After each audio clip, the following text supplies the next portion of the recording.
Picture this. It's 2 a.m. and you're lying in bed, staring at the ceiling, replaying that conversation from 3 days ago for the 100th time. Your mind is spinning through every possible scenario about tomorrow's presentation, analyzing every word choice, every potential outcome, everything that could go wrong. Sound familiar? Here's the brutal truth. While you've been overthinking, someone else with half your intelligence and twice your confidence just made the decision you've been agonizing over for weeks. They took action. They moved forward. They got results. Meanwhile, you're still stuck in your head, trapped in an endless loop of analysis that's slowly suffocating your potential. I'm about to show you something that will change everything. Overthinking isn't a sign of intelligence. It's not careful planning. It's not being thorough. Overthinking is a mental prison that's stealing your time, your energy, and your opportunities. And the solution? It's simpler than you think. In the next 15 minutes, you're going to discover why your brain tricks you into overthinking, the hidden costs that are destroying your life, and most importantly, the simple system that will free you from this mental trap forever. By the end of this video, you'll have the tools to make faster decisions, take confident action, and finally break free from the paralysis of analysis. But here's the catch. You have to actually apply what you learn. No more overthinking whether this advice will work. No more waiting for the perfect moment to start. The time is now. Chapter 1. The Overthinking Epidemic. We're living in the golden age of overthinking. Never before in human history have we had access to so much information, so many options, so many voices telling us what we should do, how we should think, what we should choose, and it's paralyzing us. Your great-grandfather didn't overthink whether to ask someone on a date. He just did it. Your grandmother didn't spend 3 hours researching the perfect restaurant for dinner. She cooked what was available. They didn't have the luxury of infinite choice, and ironically, that made them more decisive, more action-oriented, more successful in many ways. But here's what's really happening in your brain when you overthink. You're activating what neuroscientists call the default mode network. This is the part of your brain that becomes active when you're not focused on the outside world and your mind is wandering. It's the voice in your head that never stops talking, analyzing, worrying, planning. The problem is that this network was designed for a different world. Thousands of years ago, when our ancestors faced a rustling bush, overthinking could save their lives. Is it a predator? Is it the wind? Should I run or investigate? That careful analysis was the difference between survival and death. But in today's world, that same mechanism is working against you. Your brain treats choosing a career path with the same urgency as escaping a saber-toothed tiger. It floods you with cortisol, activates your fight-or-flight response, and keeps you in a state of chronic stress and indecision. Here's the shocking reality. The average person makes about 35, 0 decisions per day. From what to wear to what to eat, from which route to take to work, to what to watch on Netflix. And if you're overthinking even a fraction of these decisions, you're burning through your mental energy faster than a sports car burns through gasoline. This is called decision fatigue, and it's why successful people like Steve Jobs wore the same outfit every day, why Barack Obama only wore blue or gray suits as president, why Mark Zuckerberg has a closet full of identical gray t-shirts. They understood something that most people don't. Your willpower and decision-making ability are finite resources. Every time you overthink a small decision, you're depleting the mental energy you need for the big ones. You're essentially choosing to be tired, stressed, and indecisive about the things that actually matter because you wasted your cognitive resources worrying about things that don't. But it gets worse. Overthinking doesn't just drain your energy, it actually makes you worse at making decisions. When you overanalyze, you start to doubt information that was perfectly clear before. You begin to see problems that don't exist, create obstacles that aren't there, and convince yourself that simple solutions are somehow inadequate. This is why your first instinct is often your best instinct. Your subconscious mind processes information incredibly quickly, drawing on years of experience and pattern recognition to give you an immediate gut feeling. But then your conscious mind steps in with its need to analyze everything. And suddenly what was clear becomes cloudy. The most successful people in the world aren't the smartest. They're the most decisive. They understand that a good decision made quickly is almost always better than a perfect decision made too late. They know that you can course correct along the way, but you can't make progress while you're standing still. Think about the last major opportunity you missed because you overthought it. Maybe it was a job offer you analyzed to death until the position was filled by someone else. Maybe it was an investment opportunity you researched so thoroughly that by the time you were ready to act, the moment had passed. Maybe it was asking someone out, starting a business, moving to a new city, or taking any kind of meaningful risk. Now think about how you felt afterward. Regret, right? Not because you made the wrong decision, but because you didn't make any decision at all. You let overthinking steal your opportunity, your confidence, your momentum. This epidemic of overthinking is creating a generation of smart, capable people who are paralyzed by their own intelligence. They know too much, consider too many variables, see too many potential outcomes. They're like chess grandmasters trying to calculate every possible move in a game where the rules keep changing. Chapter 2. The Neuroscience of Mental Paralysis. Let's dive deep into what's actually happening in your brain when you get stuck in overthinking mode. Understanding the neuroscience will help you recognize when it's happening and give you the power to interrupt the pattern. When you start overthinking, your brain activates several key regions simultaneously. The prefrontal cortex, responsible for executive function and planning, goes into overdrive. It's like having a computer with too many programs running at once. Everything slows down, gets glitchy, and eventually freezes. At the same time, your anterior cingulate cortex, which processes emotions and monitors for conflicts, starts firing rapidly. This is the part of your brain that notices when things don't feel right, when there's uncertainty, when you're facing a potential threat to your ego or well-being.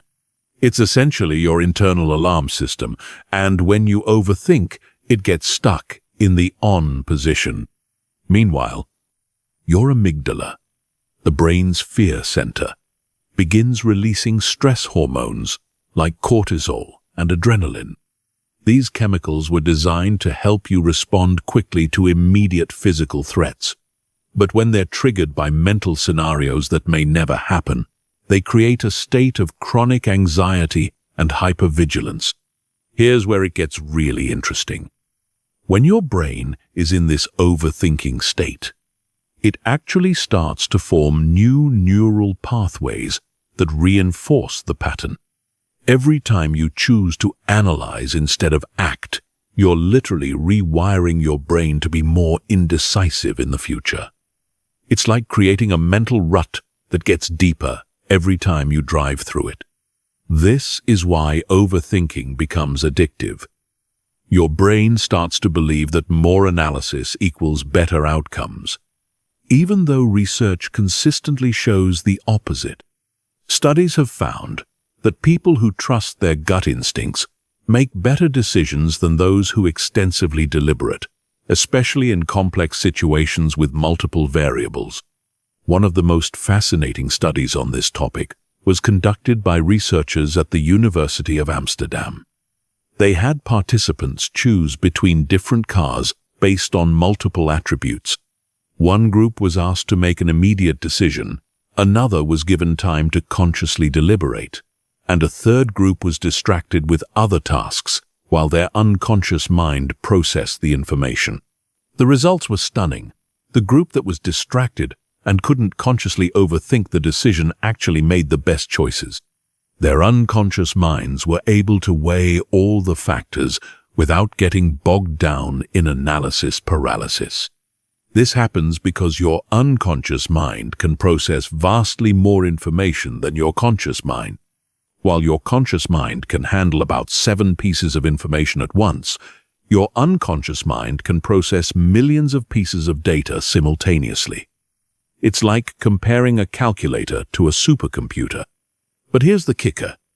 When you overthink, you're essentially forcing your calculator to do the supercomputer's job. You're taking a system that's designed for rapid, intuitive processing and trying to make it work like a slow, methodical analyzer. It's no wonder you feel mentally exhausted and confused. The overthinking brain also exhibits something called temporal discounting dysfunction. This is a fancy way of saying that when you're stuck in analysis mode, you become terrible at weighing immediate costs against future benefits. You start to overvalue minor risks and undervalue major opportunities. For example, you might spend weeks researching the perfect time to start investing, worried about market volatility and potential losses, while completely ignoring the massive opportunity cost of not investing at all. Your overthinking brain becomes so focused on avoiding small, immediate risks that it blinds you to large, long-term consequences. Neuroimaging studies show that overthinkers have increased activity in what's called the default mode network, a collection of brain regions that become active when you're not focused on the outside world. This network includes the medial prefrontal cortex, posterior cingulate cortex, and angular gyrus. And when it's overactive, it creates that constant mental chatter that never seems to stop. People with anxiety and depression often show hyperactivity in this network, which explains why overthinking is so closely linked to these conditions. The brain gets trapped in loops of self-referential thinking, constantly monitoring, analyzing, and worrying about internal states, instead of engaging with the external world. But here's the good news.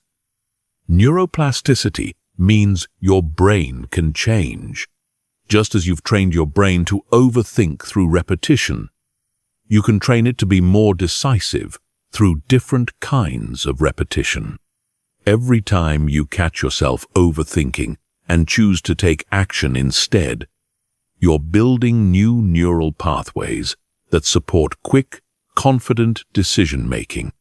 The key is understanding that your brain's tendency to overthink isn't a character flaw or a sign of intelligence. It's simply a pattern that can be changed. Like any habit, it feels automatic and natural because you've practiced it so many times. But that doesn't mean it's serving you. Chapter 3. The Hidden Costs of Analysis Paralysis. While you've been sitting there analyzing every possible outcome, life has been passing you by. The hidden costs of overthinking are far more devastating than most people realize, and they compound over time like interest on a debt you never knew you owed. Let's start with the most obvious cost: time. The average overthinker spends 2-3 hours per day stuck in mental loops, analyzing decisions that could be made in minutes. That's 21 hours per week, or roughly 731,095 hours per year. To put that in perspective, you could learn a new language, master a musical instrument, or build a substantial side business with that time. But time isn't the only thing you're losing. Every moment spent overthinking is a moment not spent taking action. And action is what creates results. While you're perfecting your business plan, someone else is launching their imperfect version and learning from real customer feedback. While you're researching the perfect workout routine, someone else is at the gym building muscle and strength. This leads to what psychologists call analysis paralysis, the state where you've analyzed a situation so thoroughly that you become incapable of making any decision at all. You've considered every angle, every risk, every possible outcome, and instead of feeling more confident, you feel overwhelmed and frozen. The irony is brutal. The more you think about a decision, the less confident you become in your ability to make it. This happens because overthinking activates your brain's error detection system, which starts to find problems and inconsistencies that weren't apparent before. What seemed like a clear choice becomes murky and complicated. This leads to what researchers call decision avoidance, the tendency to postpone or delegate decisions when they become too complex or overwhelming. You might tell yourself you're being careful and thorough, but what you're really doing is avoiding the discomfort of commitment and the possibility of being wrong. The financial costs of overthinking are staggering. In the investment world, analysis paralysis costs people millions of dollars every year.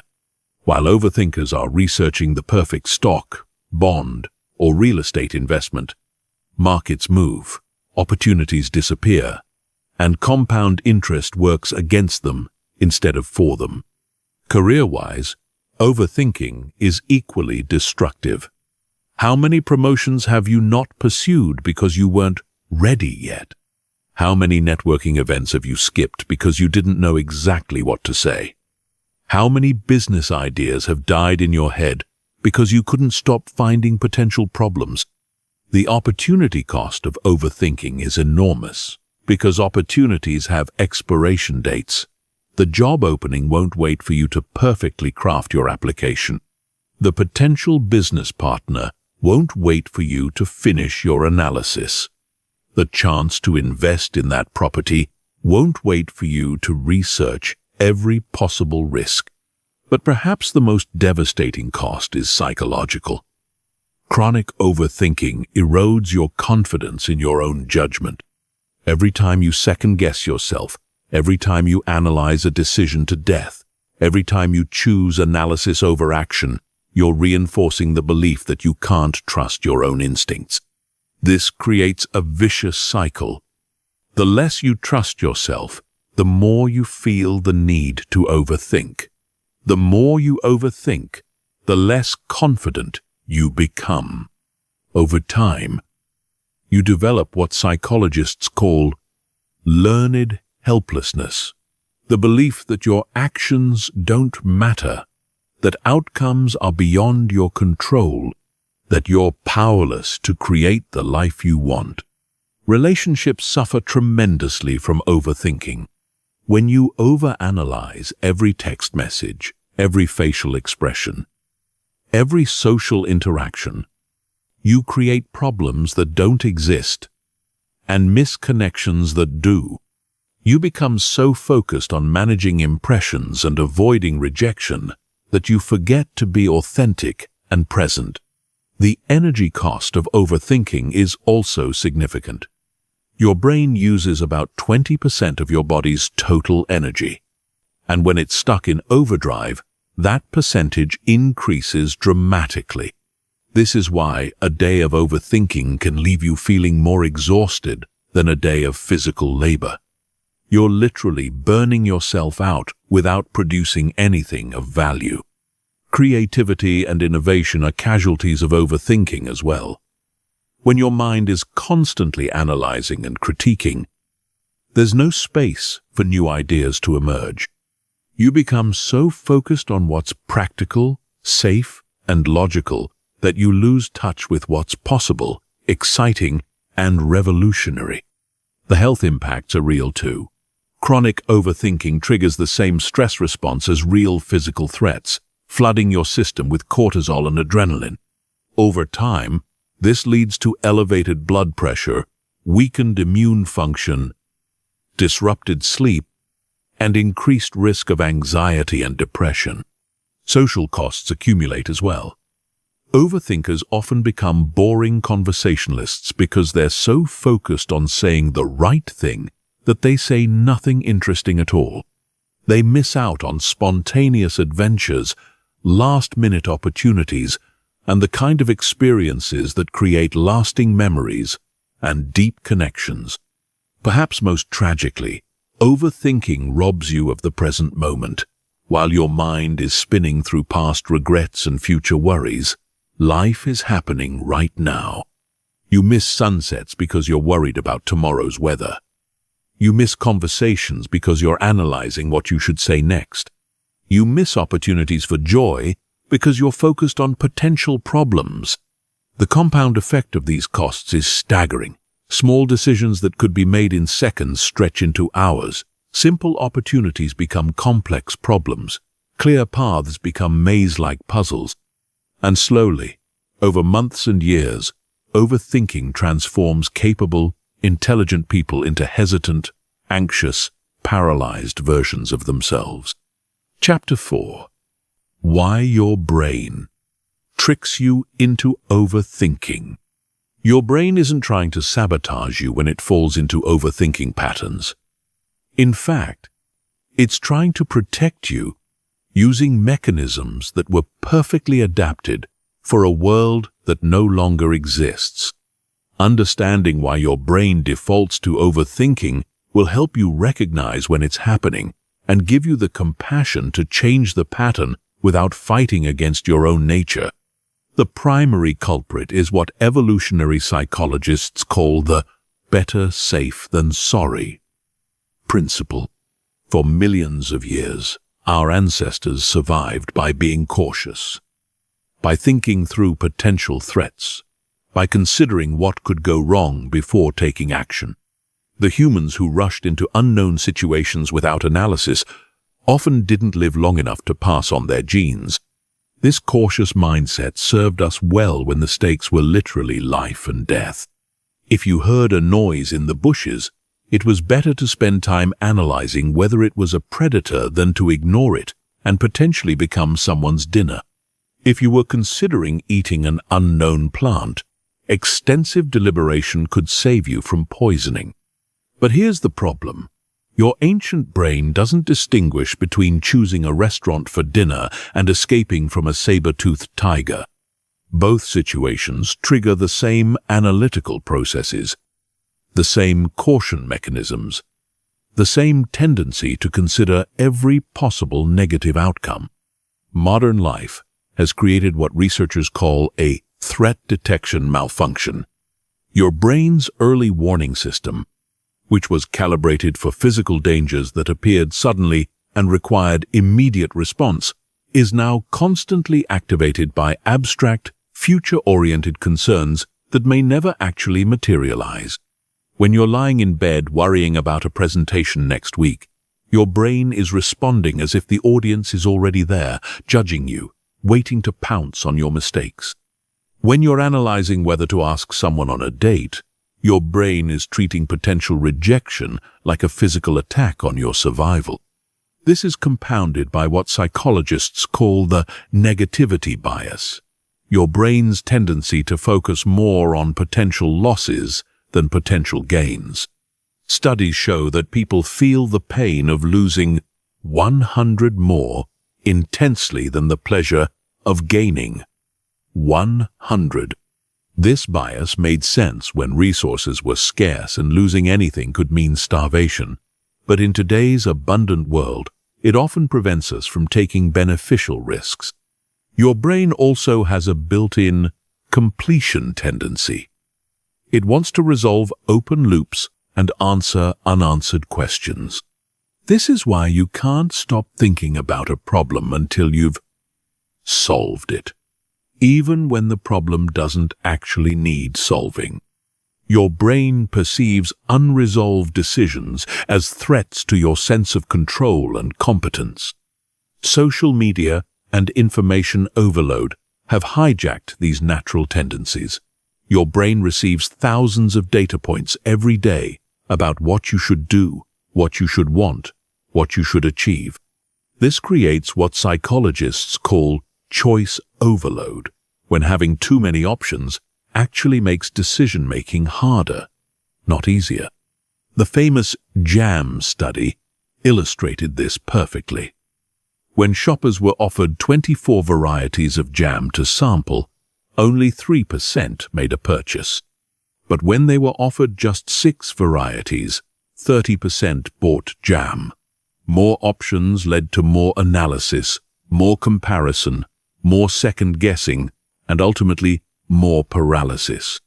Your brain also falls victim to what's called the planning fallacy, the tendency to underestimate how long tasks will take and overestimate your ability to complete them perfectly. This leads to endless planning and replanning, as your brain keeps trying to create the perfect strategy that will guarantee success. Social comparison adds another layer of complexity. Thanks to social media, you're constantly exposed to curated highlights of other people's lives, creating pressure to make optimal choices that will lead to Instagram-worthy outcomes. Your brain starts to treat every decision as a performance that will be judged by others. The paradox of choice has reached epidemic proportions. Your ancestors might have had to choose between 3 potential mates in their village. You have access to millions through dating apps. They might have had one career path available. You have thousands of possibilities. They ate what was available. You have infinite restaurant options, dietary philosophies, and nutrition advice to consider. Your brain's pattern-matching system, which once helped you recognize dangerous situations based on limited information, now gets overwhelmed by the complexity of modern decisions. It keeps searching for patterns and precedents that don't exist, trying to apply simple heuristics to complex, unprecedented situations. Fear of regret plays a massive role in overthinking. Your brain has learned that making the wrong choice leads to emotional discomfort, so it tries to prevent regret by analyzing every possible outcome. But this creates a paradox. The fear of making the wrong choice often prevents you from making any choice at all, which guarantees the regret you are trying to avoid.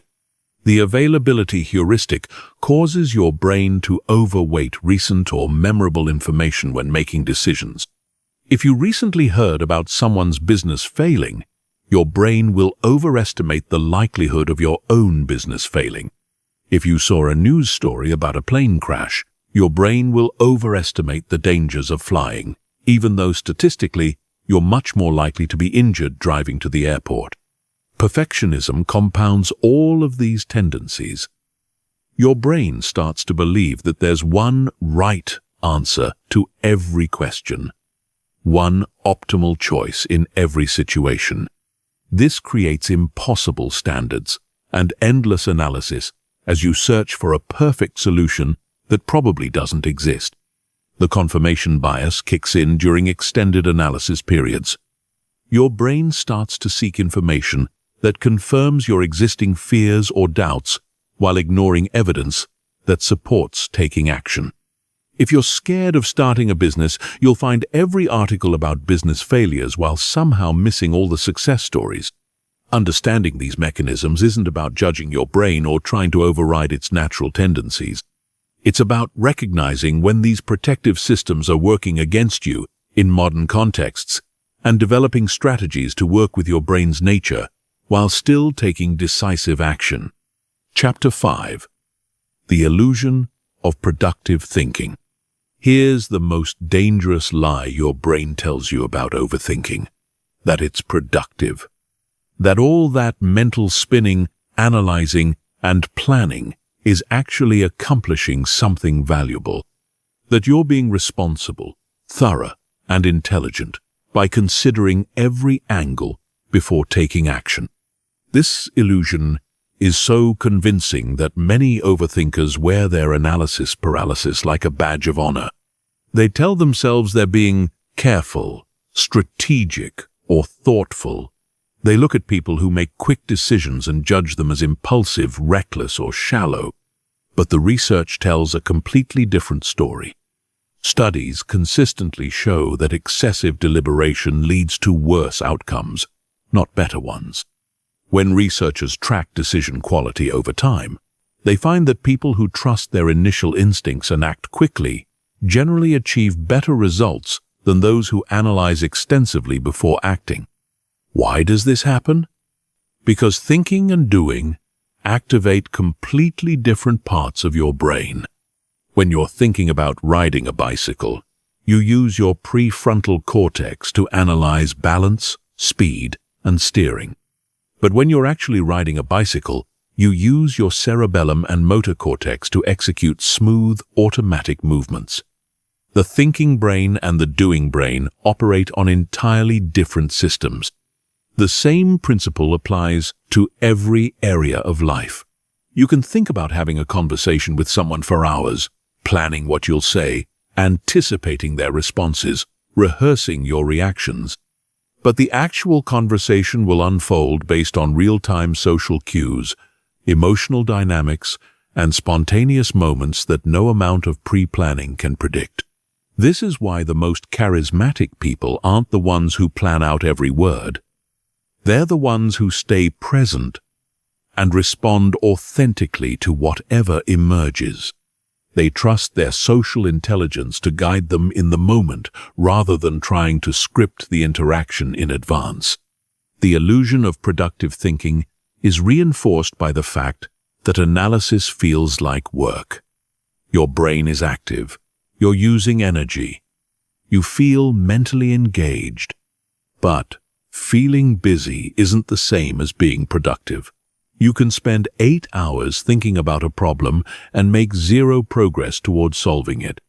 Meanwhile, someone else can spend 8 minutes taking action and move significantly closer to their goal. This is particularly evident in creative fields. Writers who spend months outlining and planning their novels often struggle to complete them, while writers who start with a simple idea and let the story unfold as they write tend to be more prolific and often produce more engaging work. The thinking creates resistance. The doing creates momentum. The business world is full of examples of this principle. Companies that spend years perfecting their business plans often find that the market has changed by the time they're ready to launch. Meanwhile, companies that launch quickly with minimum viable products can adapt and improve based on real customer feedback rather than theoretical projections. Your brain creates the illusion of productivity through what psychologists call cognitive ease. When you're thinking about a problem repeatedly, it becomes more familiar, and familiarity feels like understanding. You start to believe you know more about the situation than you actually do, simply because you've thought about it so much. This false confidence can be dangerous because it makes you feel prepared for situations you've never actually experienced. You might think you know how you'll perform in a job interview because you've rehearsed it mentally dozens of times. But mental rehearsal is fundamentally different from real-world performance under pressure. The planning fallacy demonstrates this perfectly. Despite having extensive plans and analyses, most projects still go over budget, past deadlines, and encounter unexpected obstacles. This isn't because people are bad planners. It's because thinking about doing something is categorically different from actually doing it. Overthinking also creates what researchers call analysis paralysis by perfectionism. Your brain starts to believe that if it just thinks a little longer, considers a few more variables, researches one more option, it will find the perfect solution. But perfection is a moving target that retreats as fast as you approach it. The truth is that most decisions are reversible or adjustable. You can change jobs, end relationships, move to different cities, pivot business strategies, or modify almost any choice you make.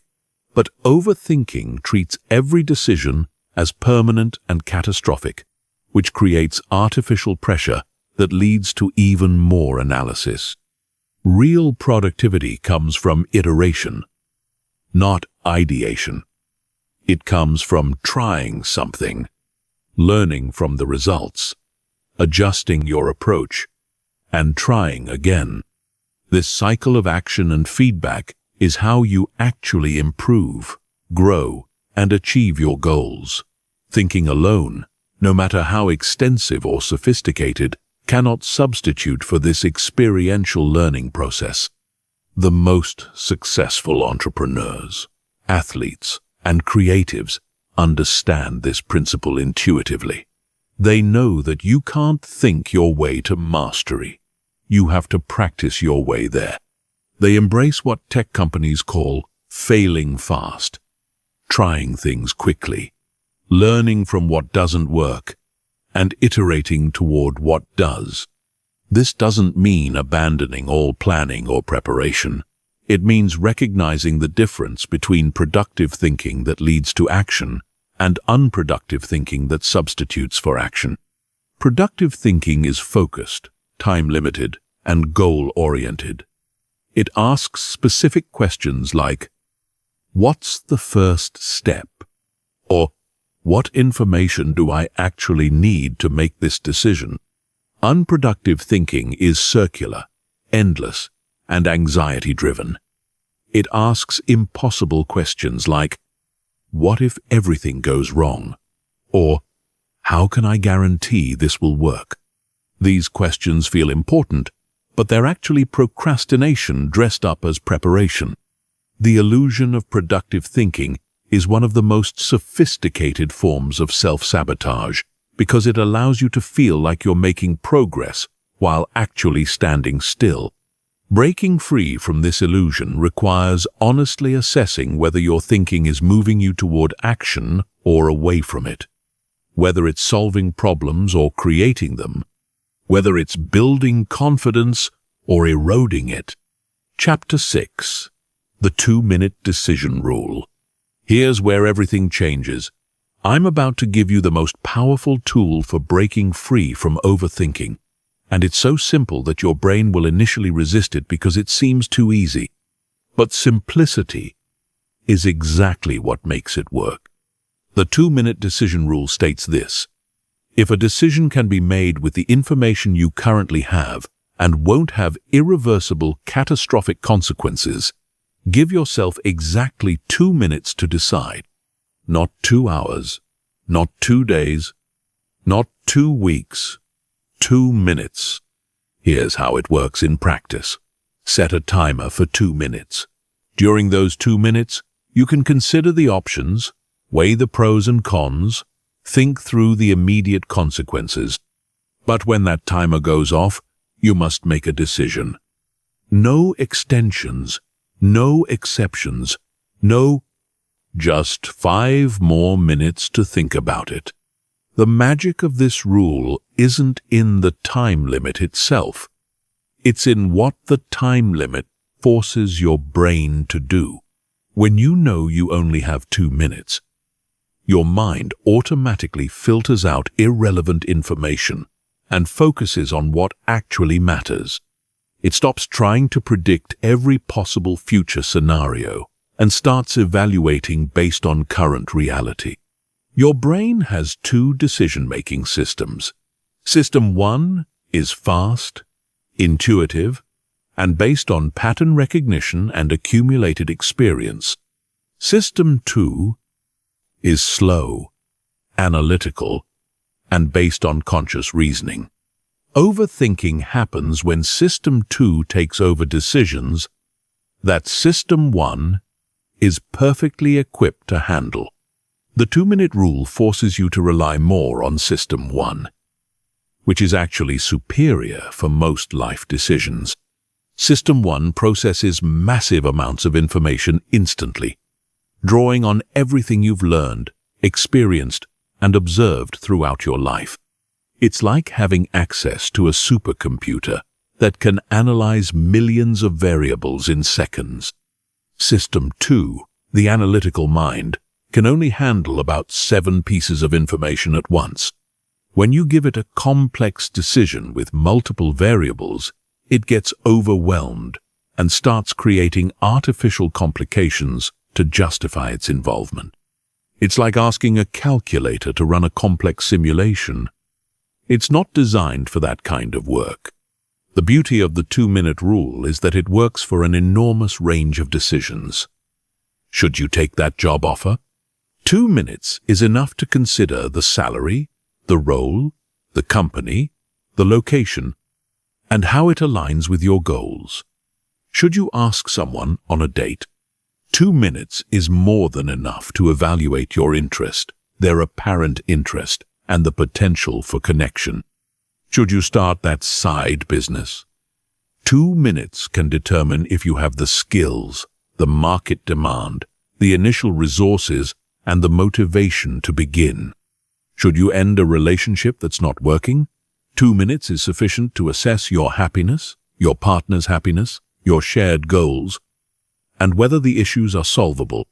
But here's what separates successful people from chronic overthinkers. They understand that most decisions are not permanent. If you take a job and it's not the right fit, you can find another job. If you ask someone out and they say no, you can ask someone else. If you start a business and it doesn't work, you can start a different business or go back to employment. The fear of making the wrong decision is almost always disproportionate to the actual consequences of that decision. Your brain treats choosing a restaurant like a life or death scenario. But in reality, the worst-case scenario is a mediocre meal and the loss of an hour and some money. These consequences are so minor that spending more than 2 minutes deciding is objectively irrational. Even bigger decisions rarely have the catastrophic consequences your overthinking brain imagines. Moving to a new city? If you don't like it, you can move again. Changing careers? Most people change careers multiple times throughout their lives. Getting married? Divorce exists. And while it's not ideal, it's not the end of the world either. The 2-minute rule also eliminates decision avoidance. When you know you have to decide in 2 minutes, you can't postpone the decision indefinitely. You can't wait for more information, more time, or more certainty. You have to work with what you have right now, which is almost always sufficient for making a good decision. This rule forces you to distinguish between decisions that matter and decisions that don't. If you can't decide something in 2 minutes, ask yourself, is this decision actually important enough to warrant extended analysis? Or am I overthinking something that will have minimal impact on my life? Most of the decisions we agonize over fall into the second category.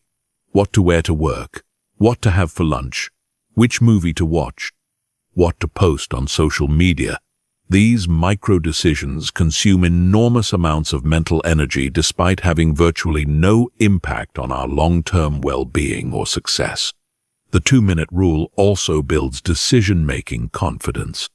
Every time you make a quick decision and survive the consequences, which you almost always will, you prove to yourself that extensive analysis isn't necessary. You start to trust your judgment, your instincts, your ability to handle whatever results from your choices. Start implementing this rule immediately with low-stakes decisions. When you're choosing what to eat for lunch, set a 2-minute timer and decide. When you're picking something to watch on Netflix, give yourself 2 minutes max. When you're deciding whether to go to a social event, 2 minutes is plenty. As you build confidence with small decisions, Gradually apply the rule to bigger ones. The key is to start where the stakes are low, so you can prove to yourself that quick decisions don't lead to disaster. In fact, you'll likely find that your quick decisions are just as good as, and often better than, your extensively analyzed ones. Remember, the goal isn't to make perfect decisions. The goal is to make good enough decisions quickly, so you can spend your time and energy implementing those decisions rather than endlessly reconsidering them. Action beats analysis every single time. The 2-minute rule will feel uncomfortable at first because it goes against everything your overthinking brain believes about decision-making. Your brain will insist that important decisions require more time, more analysis, more consideration. But your brain is wrong. Most decisions require more action, not more thought. Chapter 7. The 80% Rule and Good Enough Decision-Making. Perfectionism is the fuel that powers the overthinking engine. Your brain becomes convinced that there's one optimal choice in every situation. One perfect path forward. One ideal outcome that can be achieved if you just analyze long enough and hard enough. This pursuit of perfection is what keeps you stuck, paralyzed, and perpetually dissatisfied with your decisions. The 80% rule offers a radical alternative. Make decisions when you have 80% of the information you think you need, and you're 80% confident in your choice. Don't wait for 100% certainty, because it doesn't exist. Don't hold out for perfect information, because you'll never have it. Don't demand guarantees, because life doesn't offer them. This rule is based on a fundamental truth that overthinkers struggle to accept. In most situations, a good decision made quickly beats a perfect decision made too late. The remaining 20% of information you're waiting for rarely changes the fundamental nature of the decision, but it can cost you the opportunity to act when action matters most. Military leaders understand this principle intimately. In combat situations, waiting for perfect intelligence can mean the difference between victory and defeat, between life and death. They operate on what they call the 70% solution. If you have 70% of the information and 70% confidence, you act. The speed of decision matters more than the perfection of decision. Business leaders operate similarly. Amazon's Jeff Bezos was famous for making decisions with what he called disagree and commit. If he was 70% confident in a direction, he would fully commit to it, rather than spending months trying to get to 90% confidence. This decision-making speed was a key factor in Amazon's ability to innovate and dominate multiple markets. The 80% rule works because of diminishing returns on analysis. The first 20% of your research typically provides 80% of the useful information. The next 60% of research provides only 20% additional value. The final 20% of research, the part that gets you from pretty sure to absolutely certain, provides almost no additional value while consuming enormous amounts of time and energy. Think about buying a car. The first hour of research tells you about reliability ratings, price ranges, fuel efficiency, and safety scores. The second hour might teach you about specific features, warranty details, and dealer incentives. But the 20th hour of research, you're probably comparing thread counts on floor mats or analyzing the exact shade differences between paint options. That's not productive research. That's procrastination disguised as preparation. The 80% rule also acknowledges a crucial reality. You can course correct as you go. Most decisions aren't permanent, and most mistakes are recoverable. If you choose a direction and new information emerges that suggests a different path would be better, you can adjust. But you can't make progress while you're standing still, waiting for perfect clarity. This principle applies powerfully to career decisions. You don't need to find the perfect job. You need to find a good job that moves you in the right direction. You can learn what you like and don't like through actual experience. Then use that information to make your next career move. But if you wait for the perfect opportunity, you might wait forever while missing dozens of good opportunities that could have advanced your career. The same logic applies to relationships. You don't need to find the perfect person. You need to find someone who meets your core criteria and with whom you feel a genuine connection.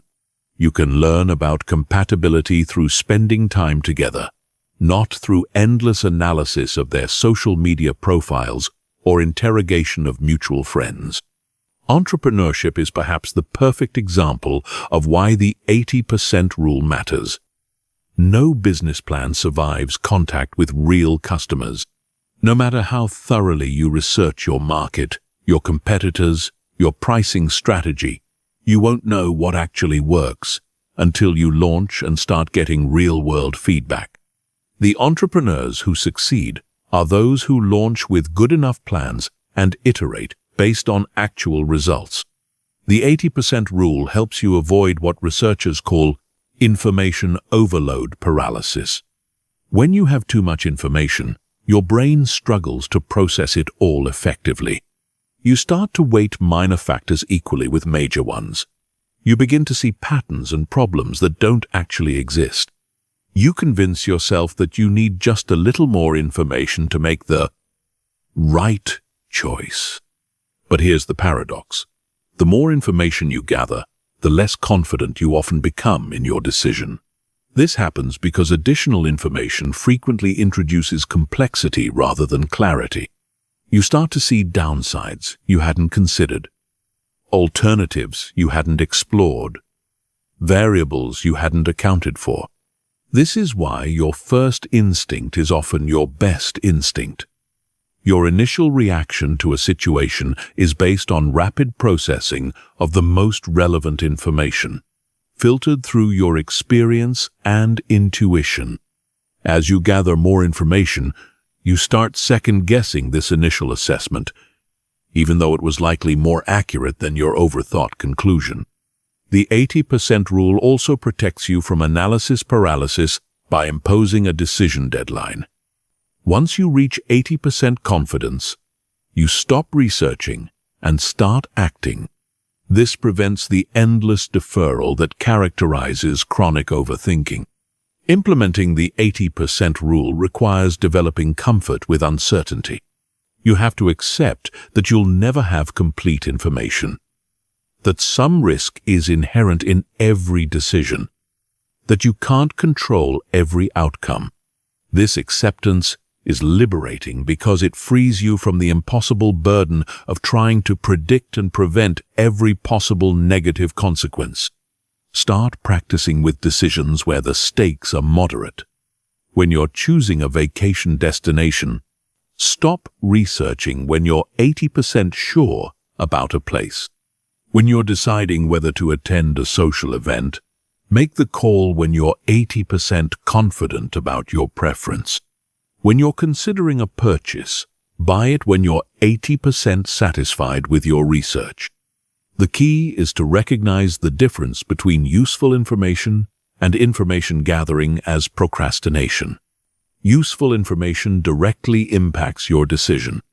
Procrastination information is just more data that makes you feel busy without actually moving you closer to a choice. Remember, the goal isn't to be right 100% of the time. That's impossible.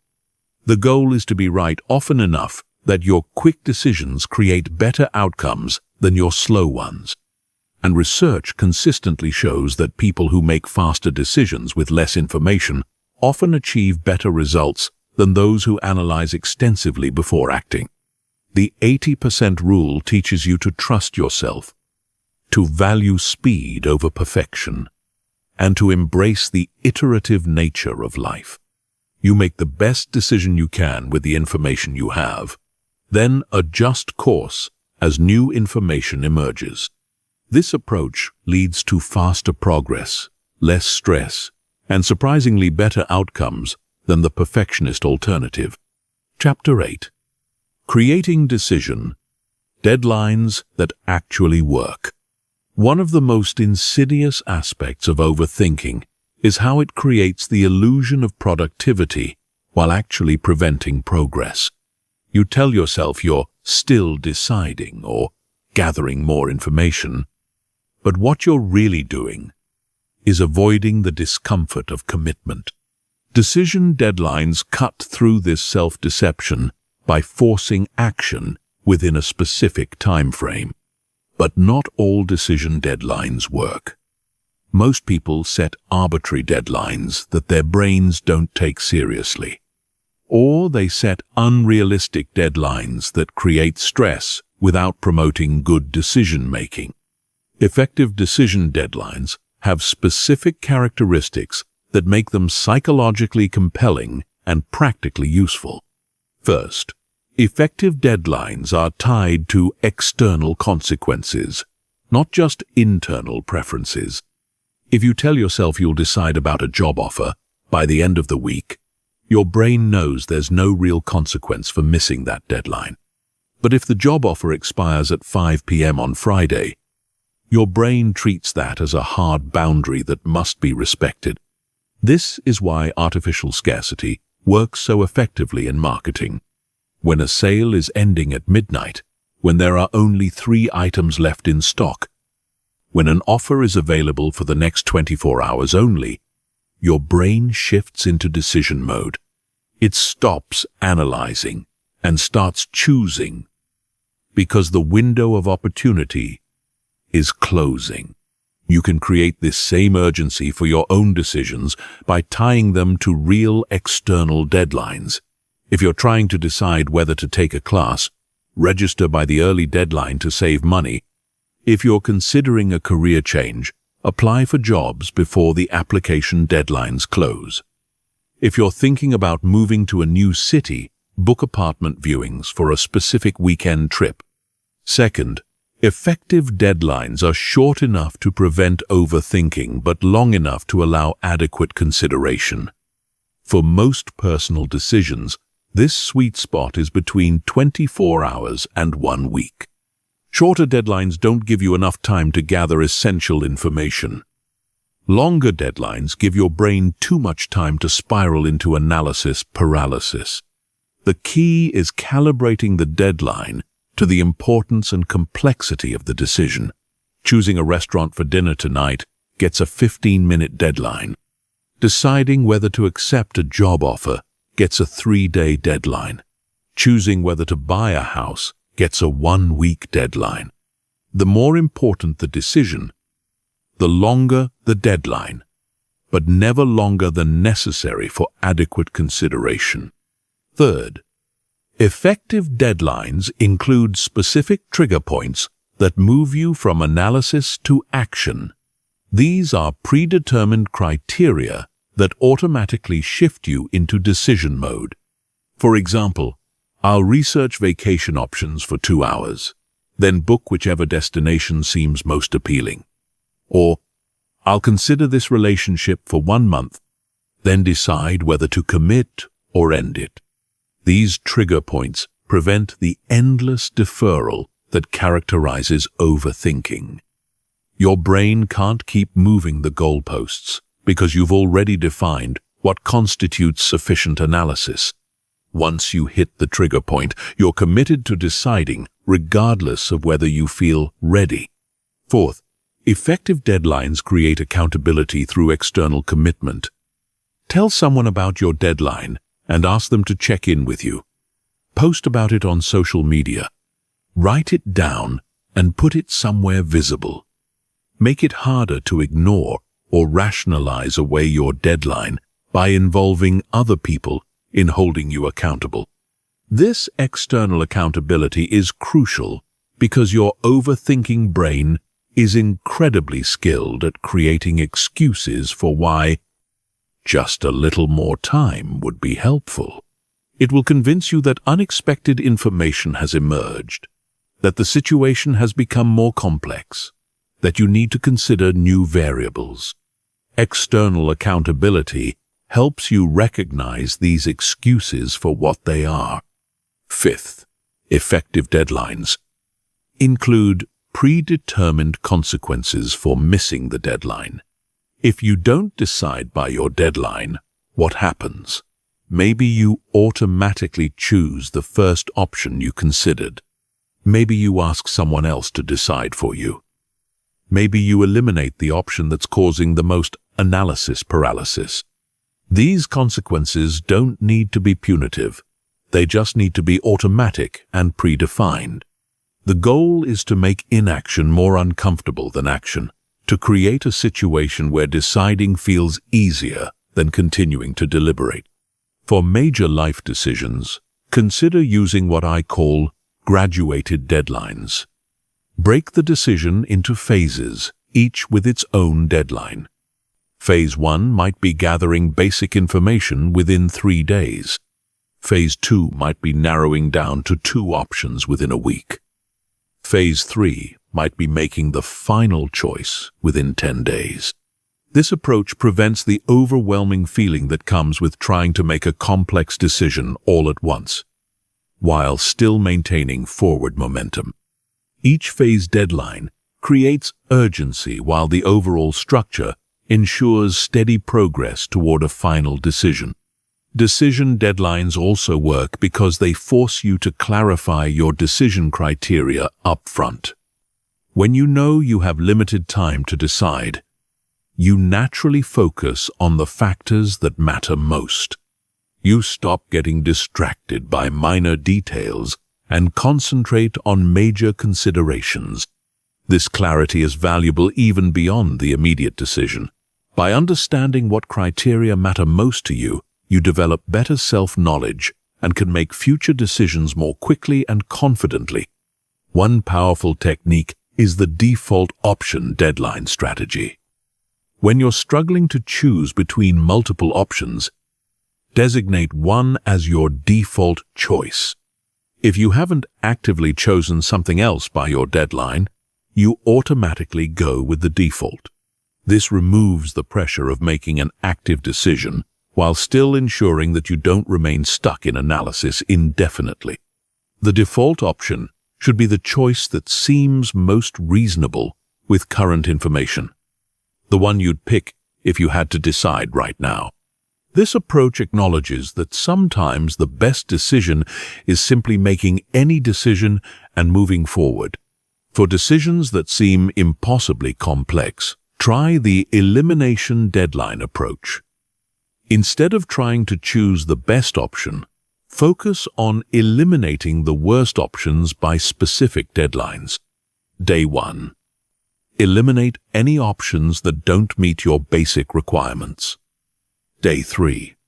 Eliminate options that would create financial stress. Day 5. Eliminate options that don't align with your long-term goals.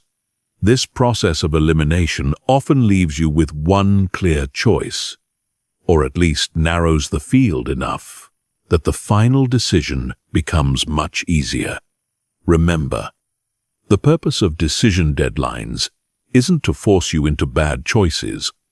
It's to prevent the perfect from being the enemy of the good. Deadlines help you recognize when you have sufficient information to make a reasonable decision and prevent you from falling into the trap of endless analysis. Most importantly, decision deadlines help you develop decision-making confidence. Every time you make a deadline and follow through, you prove to yourself that you can make good choices quickly. This builds the trust in your own judgment that's essential for breaking free from overthinking patterns. Chapter 9. The Action. First, mindset. Everything changes when you flip the script from think, then act, to act, then think. The action First mindset is perhaps the most radical departure from traditional decision-making advice, but it's also the most effective way to break free from analysis paralysis and start creating real results in your life. The traditional approach teaches us to plan extensively before taking any action. Think through every possibility, consider every outcome, research every option, then act only when you're certain of success.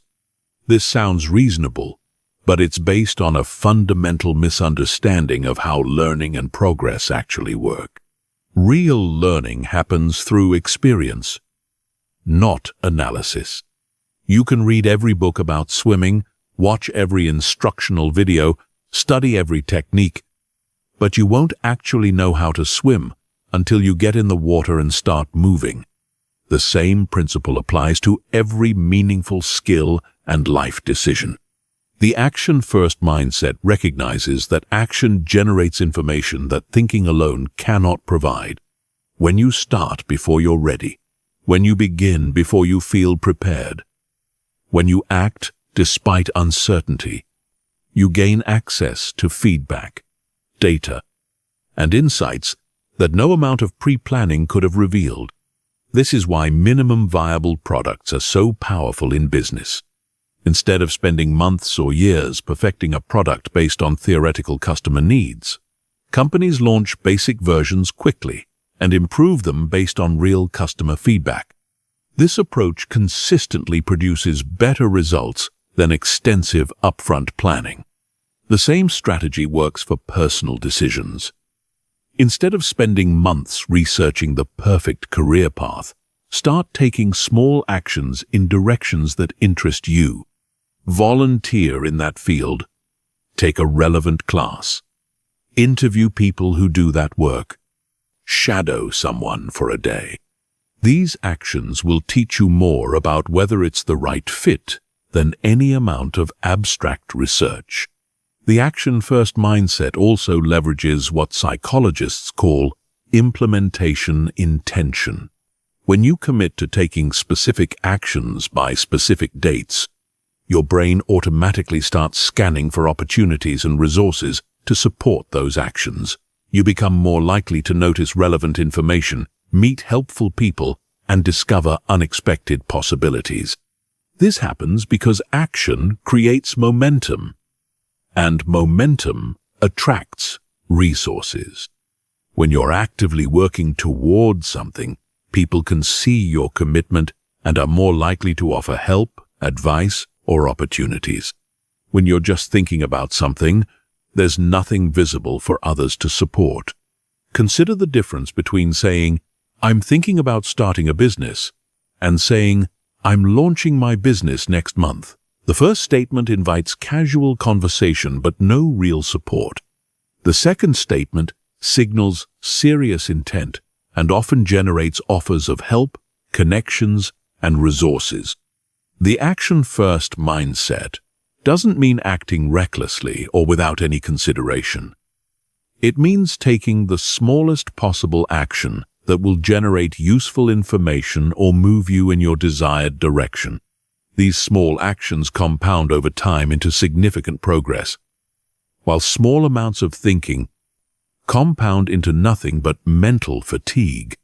For example, if you're considering asking someone on a date, the smallest action might be starting a conversation with them. If you're thinking about changing careers, the smallest action might be updating your resume or browsing job listings. If you're contemplating moving to a new city, the smallest action might be researching neighborhoods or planning a visit. These small actions break the spell of overthinking by shifting you from passive consumption of information to active generation of experience.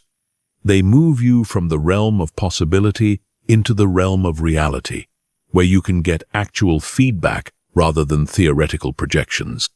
The action-first mindset also protects you from what researchers call planning fallacy, the tendency to underestimate how long tasks will take and overestimate your ability to predict outcomes. When you start taking action early, you discover the real timeline and requirements for achieving your goals, which allows you to adjust your approach based on reality rather than assumptions. This is particularly important for creative projects. Writers who start writing before they have complete plot outlines often produce more engaging stories than those who plan extensively before beginning. The act of writing reveals character motivations, plot possibilities, and thematic elements that couldn't be discovered through planning alone. Musicians who start recording demos before perfecting their songs often capture energy and authenticity that gets lost in over-rehearsed performances. Artists who start painting before they have complete compositional plans often create more dynamic and interesting work than those who sketch extensively before beginning. The action-first mindset requires developing comfort with imperfection and uncertainty. You have to be willing to start before you're ready, to begin before you're prepared, to act despite not knowing exactly where you're going. This feels uncomfortable initially, but it's actually much more aligned with how life actually works. Life is improvisation, not script reading. No matter how much you plan, unexpected variables will emerge that require real-time adaptation. The action-first mindset prepares you for this reality by giving you practice at responding to circumstances as they unfold, rather than trying to predict and control every outcome in advance. One powerful technique for implementing the action-first mindset is what I call micro-commitments. Instead of making large commitments that feel overwhelming, make tiny commitments that feel manageable, but still move you forward. Commit to writing one paragraph, making one phone call, sending one email, taking one class.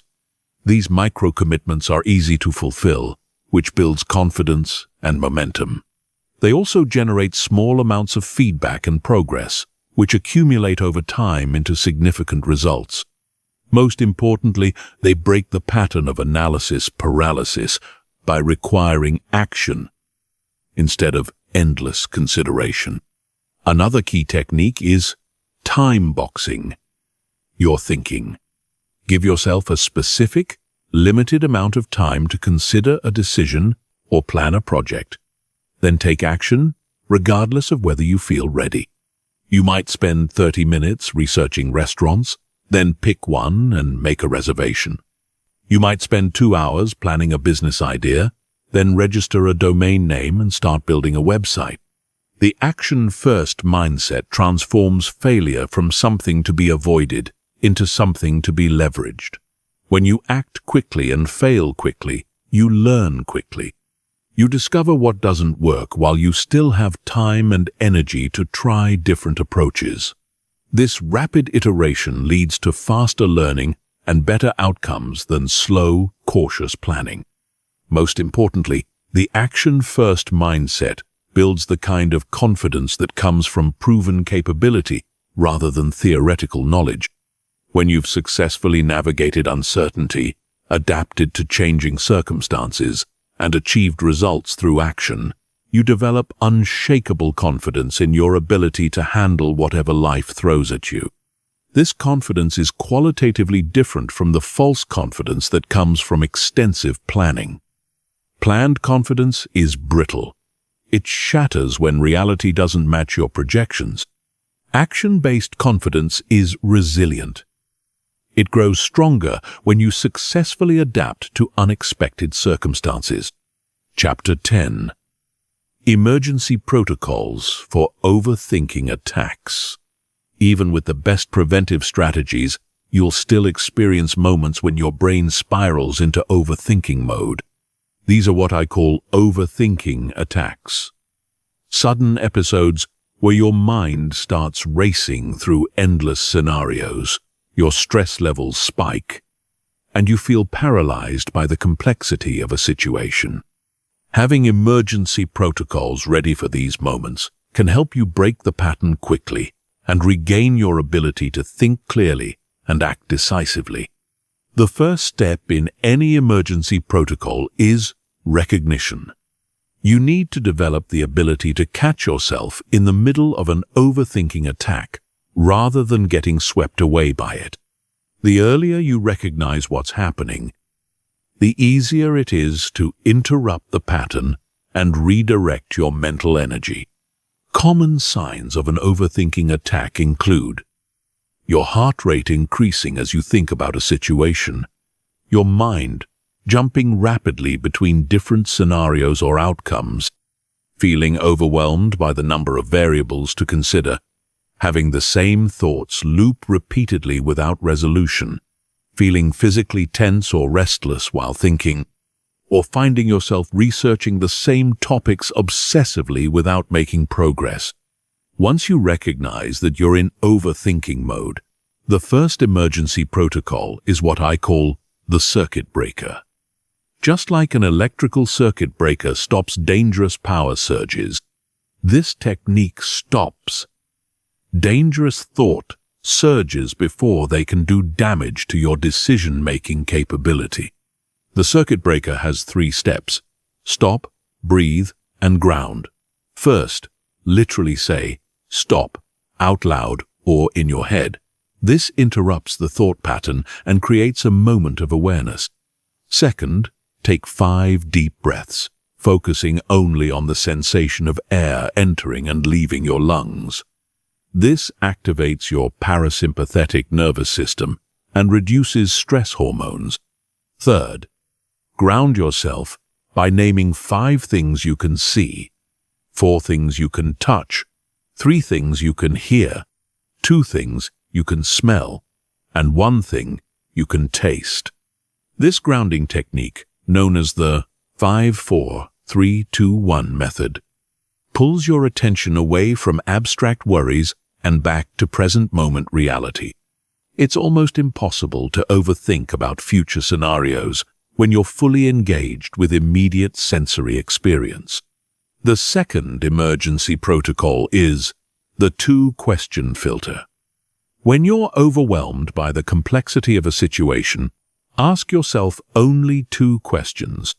What's the worst realistic outcome if I make the wrong choice? And what's the cost of not deciding at all? These questions help you gain perspective on whether your overthinking is proportionate to the actual stakes involved. Most of the time, you'll discover that the worst realistic outcome is much less catastrophic than your anxious brain is suggesting, while the cost of indecision is much higher than you've been acknowledging. This realization often provides the clarity you need to move forward with confidence. The third protocol is the constraint method. When you're paralyzed by too many options or variables, artificially constrain your choices to make the decision more manageable. If you're overthinking a career change, limit yourself to considering only 3 specific job opportunities. If you're overwhelmed by investment options, choose between only 2 or 3 specific investments. These constraints aren't permanent. You can always expand your options later if needed. But in the moment of overthinking, reducing complexity helps your brain process the decision more effectively. It's like clearing clutter from a messy room so you can actually see what you're working with. The fourth protocol is the timer technique. Set a timer for 10 minutes and allow yourself to think about the situation intensively during that time. Write down every concern, every option, every potential outcome that comes to mind. Don't try to solve anything. Just capture all the thoughts that are swirling around in your head. When the timer goes off, stop thinking and start acting. Pick the first reasonable option from your list and take one small step toward it. The purpose isn't to make the perfect choice, but to break the paralysis and generate momentum. You can always adjust course later, but you can't make progress while you're stuck in analysis mode. The fifth protocol is the outside perspective technique. When you're deep in overthinking, you lose perspective on your situation. Ask yourself, what would I tell my best friend if they came to me with this exact problem? Often, the advice you'd give to someone else is clearer and more practical than the solutions your anxious brain generates for yourself. You can also literally ask someone else for their perspective, but be specific about what kind of help you need. Don't ask for more analysis. You already have too much of that. Instead, ask for their gut reaction, their immediate impression, or what they would do in your situation. Fresh perspectives can cut through the mental fog that clouds your own judgment. The sixth protocol is the deadline declaration. When you catch yourself in an overthinking loop, publicly declare a deadline for making the decision. Tell someone else when you're going to decide, post it on social media, or write it down somewhere visible. This external commitment creates accountability that makes it harder to continue deferring the decision indefinitely. Make the deadline short enough to prevent further overthinking but long enough to feel reasonable. For most personal decisions, 24 to 48 hours is appropriate. For smaller decisions, a few hours or even minutes might be sufficient. The seventh protocol is the energy redirect. Overthinking burns enormous amounts of mental energy without producing useful results. When you catch yourself spinning, immediately redirect that energy toward physical action.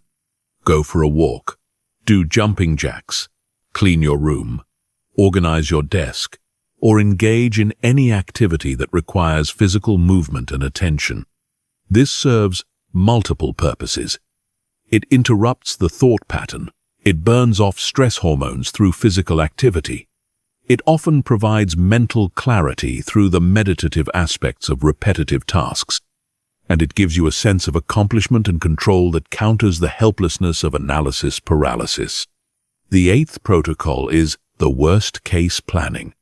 Sometimes overthinking persists because your brain is genuinely worried about potential negative outcomes. Instead of trying to suppress these worries, address them directly by creating a concrete plan for handling your worst-case scenario.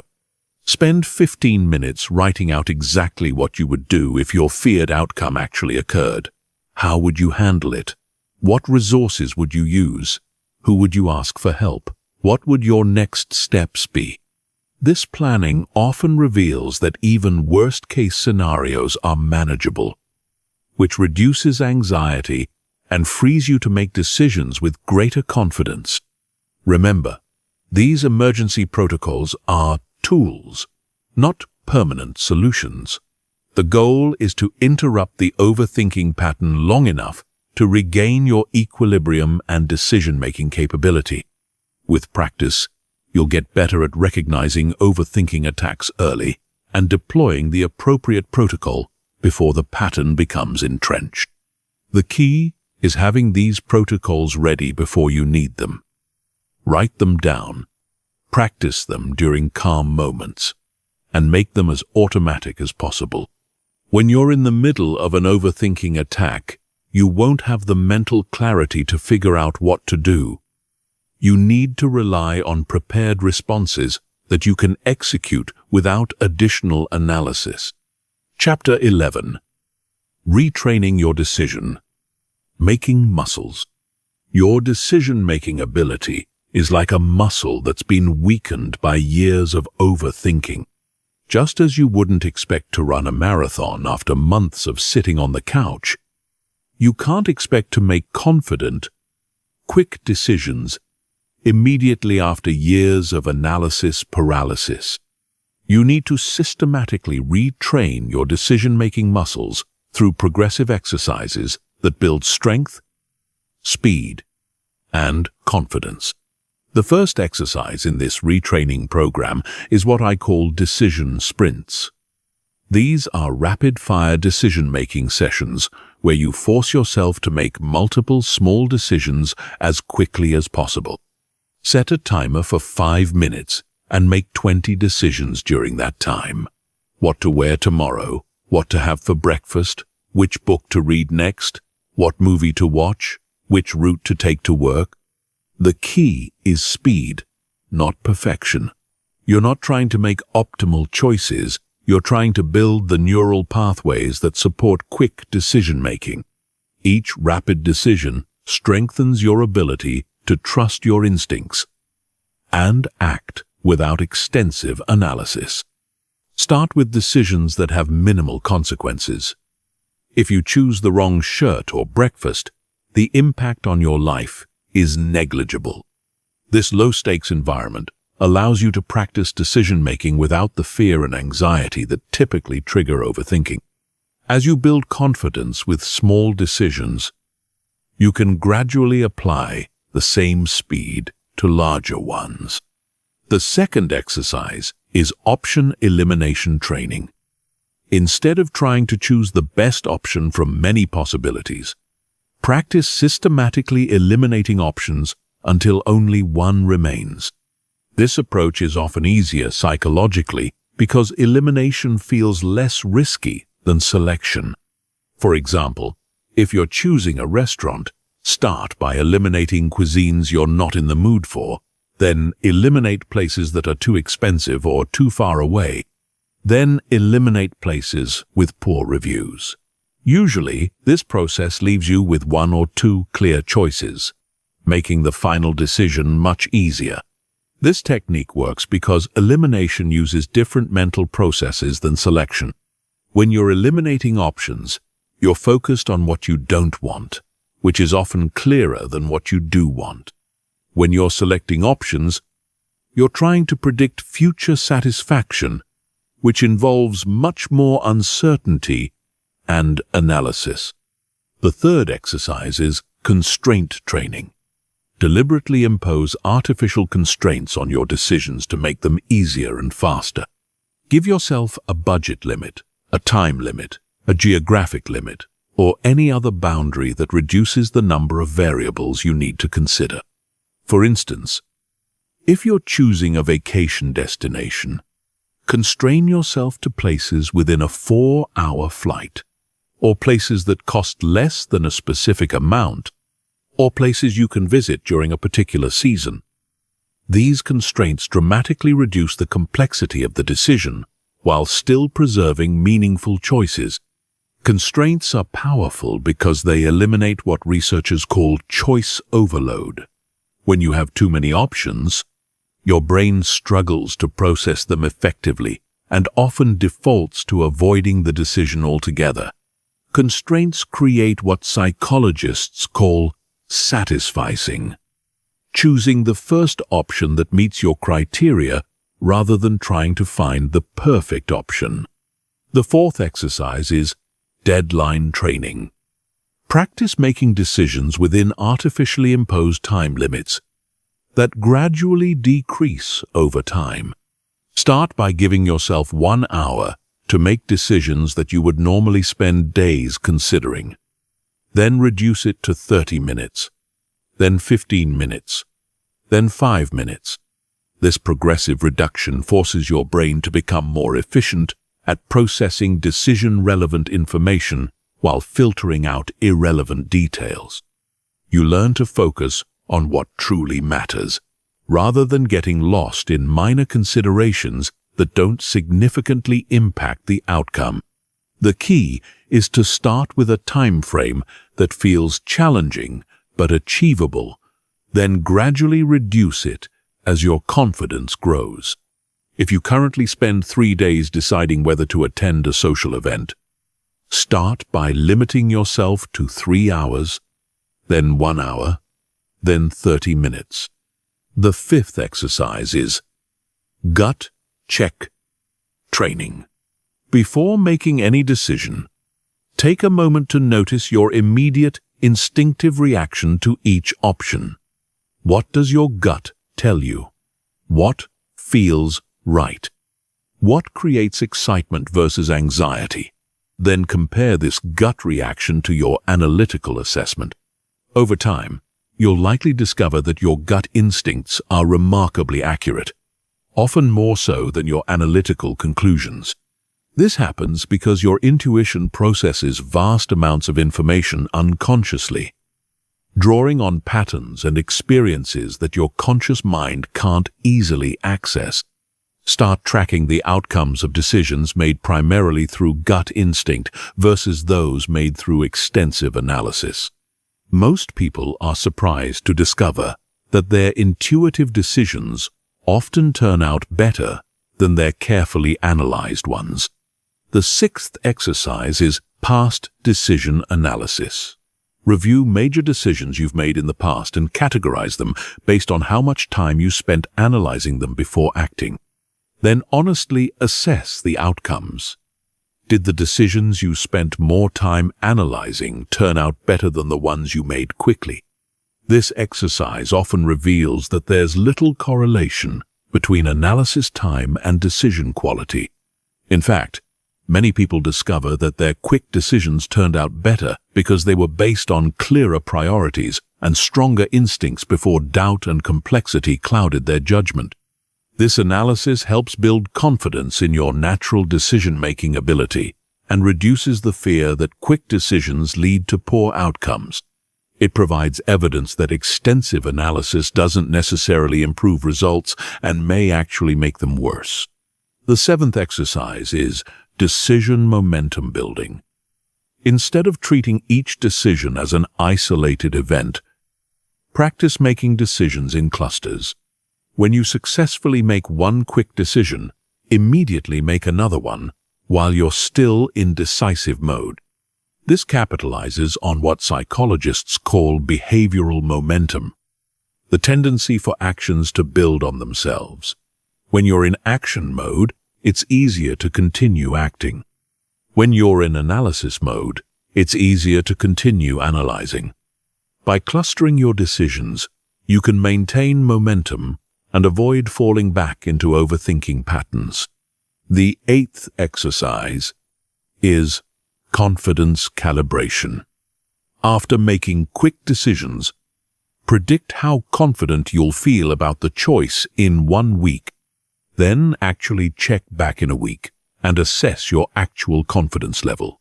This helps you understand that confidence in decisions often grows over time as you see positive results or adapt to whatever outcomes occur.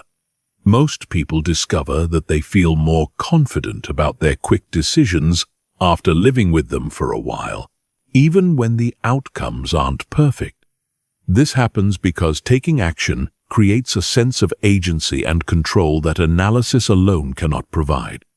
The ninth exercise is social decision-making. Practice making group decisions quickly by taking the lead in suggesting options and moving toward consensus rapidly.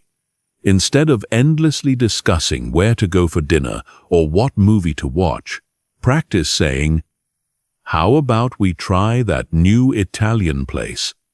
Or, "I vote for the action movie. Anyone strongly opposed?" This builds your confidence in making decisions that affect others and helps you develop the skill of reading group dynamics quickly rather than trying to achieve perfect consensus. Most people appreciate someone who can help move group decisions forward efficiently.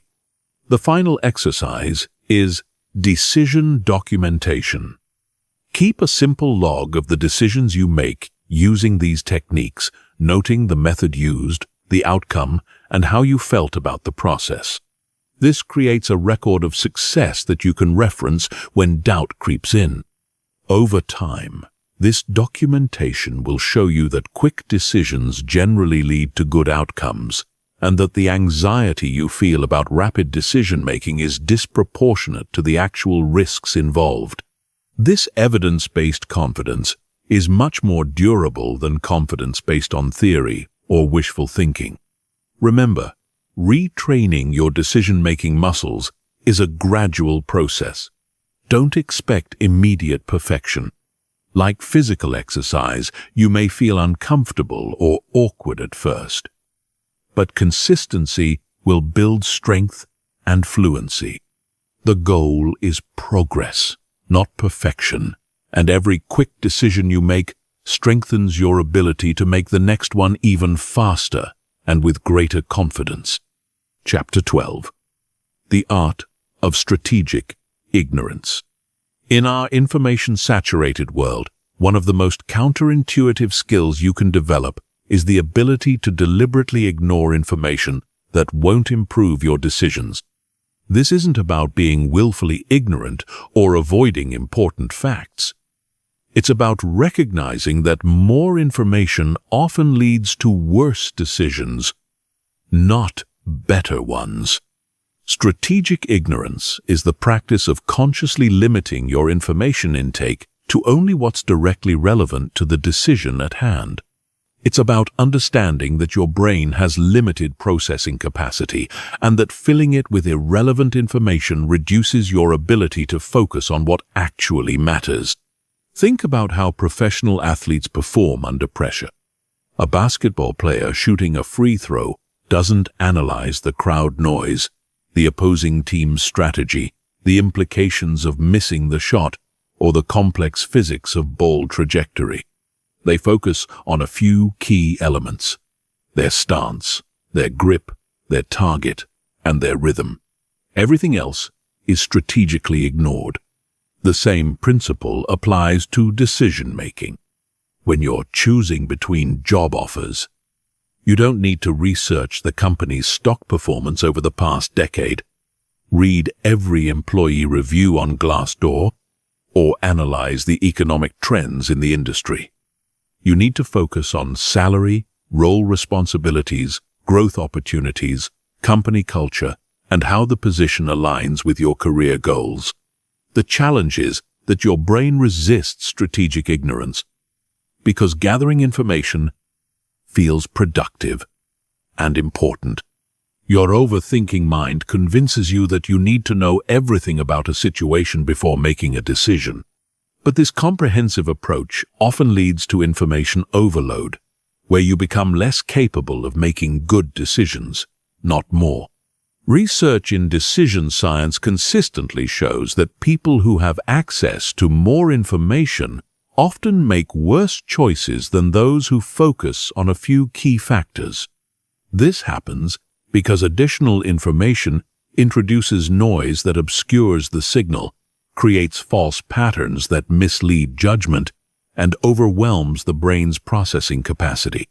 The key to strategic ignorance is learning to distinguish between information that changes your decision and information that merely satisfies your curiosity. Decision-changing information directly impacts which choice you'll make. Curiosity-satisfying information is interesting, but doesn't alter your preferred option. For example, if you're buying a car, decision-changing information includes price, reliability ratings, fuel efficiency, safety scores, and how well it meets your transportation needs. Curiosity-satisfying information might include the designer's background, the marketing campaign details, or comparison with models you're not considering. One powerful technique for implementing strategic ignorance is the three-question filter. Before researching any aspect of a decision, ask yourself, will this information change which option I choose? Do I need this information to act? Or do I just want to satisfy my curiosity? What's the minimum information I need to make a reasonable decision? If the information won't change your choice, if it's driven by curiosity rather than necessity, or if you already have sufficient information to decide, then strategically ignore it. This filter prevents you from falling down research rabbit holes that consume time without improving outcomes. Another technique is information budgeting. Just as you budget your money, budget your information consumption. Decide in advance how much time you'll spend researching a decision, what sources you'll consult, and what specific questions you need answered. When you've exhausted your information budget, stop researching and start deciding. This approach prevents the endless deferral that characterizes chronic overthinking. Your brain can't keep moving the goalposts because you've predefined what constitutes adequate research. It also forces you to prioritize the most important information rather than trying to learn everything about every aspect of the situation. Strategic ignorance also means avoiding information that increases anxiety without improving decisions. If you're flying somewhere, checking the weather forecast for your destination is useful. Researching airline safety statistics, reading about turbulence, or watching documentaries about plane crashes is not useful. It only increases anxiety without giving you any actionable information. The same principle applies to investment decisions. Understanding the fundamentals of companies you're considering investing in is important. Reading every news article about market volatility, following every expert prediction, or tracking minute-by-minute price movements is counterproductive. It creates emotional reactions that lead to poor investment decisions. Social media is a major source of decision-disrupting information. When you're trying to make a personal choice, avoid crowdsourcing opinions from your entire network. Too many perspectives create confusion rather than clarity, and social media advice is often more about the advisor's need to be helpful than about your actual situation. Strategic ignorance extends to avoiding comparisons that don't serve your decision-making. If you're happy with your salary until you learn what your colleague makes, that comparison information isn't helpful. It only creates dissatisfaction without changing the objective value of your compensation. Similarly, if you're content with your living situation until you see luxury homes on social media, that comparison information decreases your satisfaction without providing actionable insights about your housing decisions. One of the most important applications of strategic ignorance is in creative work. Writers who read extensively in their genre while working on a book often find their voice influenced by other authors. Artists who study too many techniques while creating a piece often lose their authentic style. Entrepreneurs who research every competitor exhaustively often become paralyzed by trying to differentiate from everyone else. Strategic ignorance in creative contexts means consuming less input while producing more output. It means trusting your instincts and unique perspective rather than trying to synthesize everyone else's approaches. The practice of strategic ignorance also applies to personal relationships. You don't need to know everything about your partner's past relationships, your friends' private opinions about your choices, or your family's detailed reactions to your life decisions. Too much information about others' thoughts and feelings often creates problems where none existed. In the digital age, strategic ignorance might mean unfollowing social media accounts that trigger comparison or anxiety, unsubscribing from news sources that provide information you can't act on, or turning off notifications for apps that interrupt your focus without providing value. It might also mean avoiding research about decisions that are already made. Once you've chosen a restaurant, don't read reviews that might make you second-guess your choice. Once you've booked a vacation, don't research alternative destinations that might create regret. Once you've made a purchase, don't continue shopping for better deals that might create buyer's remorse. Strategic ignorance requires developing comfort with uncertainty and incompleteness. You have to accept that you'll never have perfect information, that some questions will remain unanswered, that some aspects of every situation will remain unknown. This acceptance is liberating because it frees you from the impossible burden of trying to know everything before acting. The goal isn't to make uninformed decisions. It's to make well-informed decisions without being overwhelmed by irrelevant information. Strategic ignorance helps you focus your limited mental resources on the information that truly matters, while filtering out the noise that clouds judgment and creates paralysis. Mastering strategic ignorance transforms you from an information consumer into an information curator. You become selective about what you allow into your mind, just as you might be selective about what you allow into your home.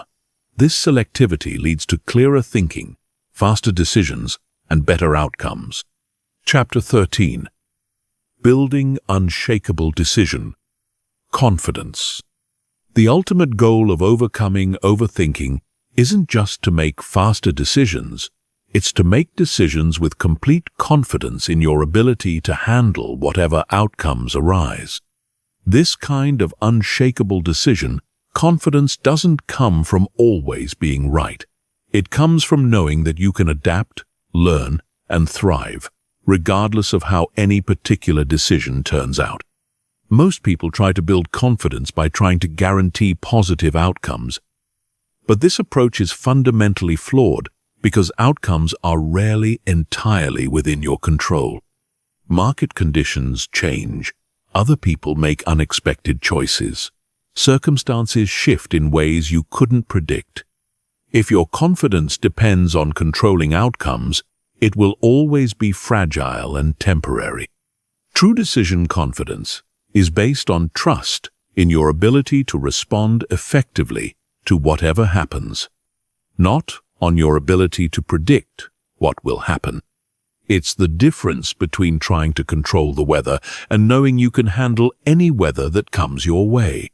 This confidence is built through what psychologists call self-efficacy, the belief in your capability to handle challenges and achieve goals through your own actions. Self-efficacy isn't about believing you'll never face problems. It's about believing you can solve problems when they arise. The first step in building unshakable decision confidence is reframing your relationship with failure. Instead of seeing failure as evidence that you made a bad decision, start seeing it as evidence that you're willing to take risks and learn from experience. Every failure teaches you something that success cannot, and this learning makes you more capable of handling future challenges. This reframing is crucial because fear of failure is one of the primary drivers of overthinking. When you're terrified of being wrong, you'll analyze every decision to death trying to guarantee success. But when you see failure as valuable feedback rather than personal defeat, you can make decisions more quickly and confidently. Start documenting your failures and the lessons they taught you. You'll likely discover that many of your supposed failures led to unexpected opportunities, valuable learning, or important course corrections that ultimately benefited you. This documentation helps you see that failure isn't the catastrophe your anxious brain imagines it to be. The second step is developing what researchers call response flexibility, the ability to adapt your approach when circumstances change. This means having multiple strategies for achieving your goals, rather than being rigidly attached to one specific plan. For example, if you're starting a business, response flexibility means having several potential revenue streams, multiple marketing approaches, and various ways to reach your target market. If one approach doesn't work, you can quickly pivot to another without seeing it as a fundamental failure. This flexibility removes the pressure to make the perfect decision up front because you know you can adjust as you learn more. It transforms decision-making from a high-stakes, one-shot event into an iterative process of gradual improvement. The third step is building what I call outcome independence. This means deriving satisfaction and confidence from the quality of your decision-making process rather than from specific results. When you focus on making decisions based on sound principles, available information, and clear values, you can feel confident regardless of how things turn out. Outcome independence doesn't mean you don't care about results. It means you don't let results determine your self-worth or decision-making confidence. You understand that good processes lead to good outcomes over time, even if individual decisions sometimes produce disappointing results. This perspective is essential for maintaining confidence in an uncertain world. If your confidence rises and falls with every outcome, you'll be on an emotional roller coaster that makes it impossible to think clearly about future decisions. The fourth step is developing temporal perspective, the ability to see your current decision in the context of your entire life, rather than as an isolated make or break moment. Most decisions that feel enormously important in the moment have relatively little impact on your long-term well-being and success. When you're agonizing over a decision, ask yourself, will this matter in 10 years? In 5 years? Even in 1 year? Often, you'll realize that the decision isn't as consequential as your anxious brain is making it seem. This perspective reduces the pressure and allows you to decide more confidently. The fifth step is building capability confidence through skill development. The more capable you are in various areas of life, the more confident you can be in your ability to handle whatever results from your decisions. If you have strong communication skills, financial literacy, emotional intelligence, and problem-solving abilities, you can face uncertain situations with greater confidence. This doesn't mean you need to become an expert in everything, but having a broad base of practical skills gives you confidence that you can learn, adapt, and overcome challenges as they arise. Each new skill you develop increases your overall resilience and decision-making confidence. The sixth step is practicing decisive communication, the ability to express your decisions clearly and confidently to others.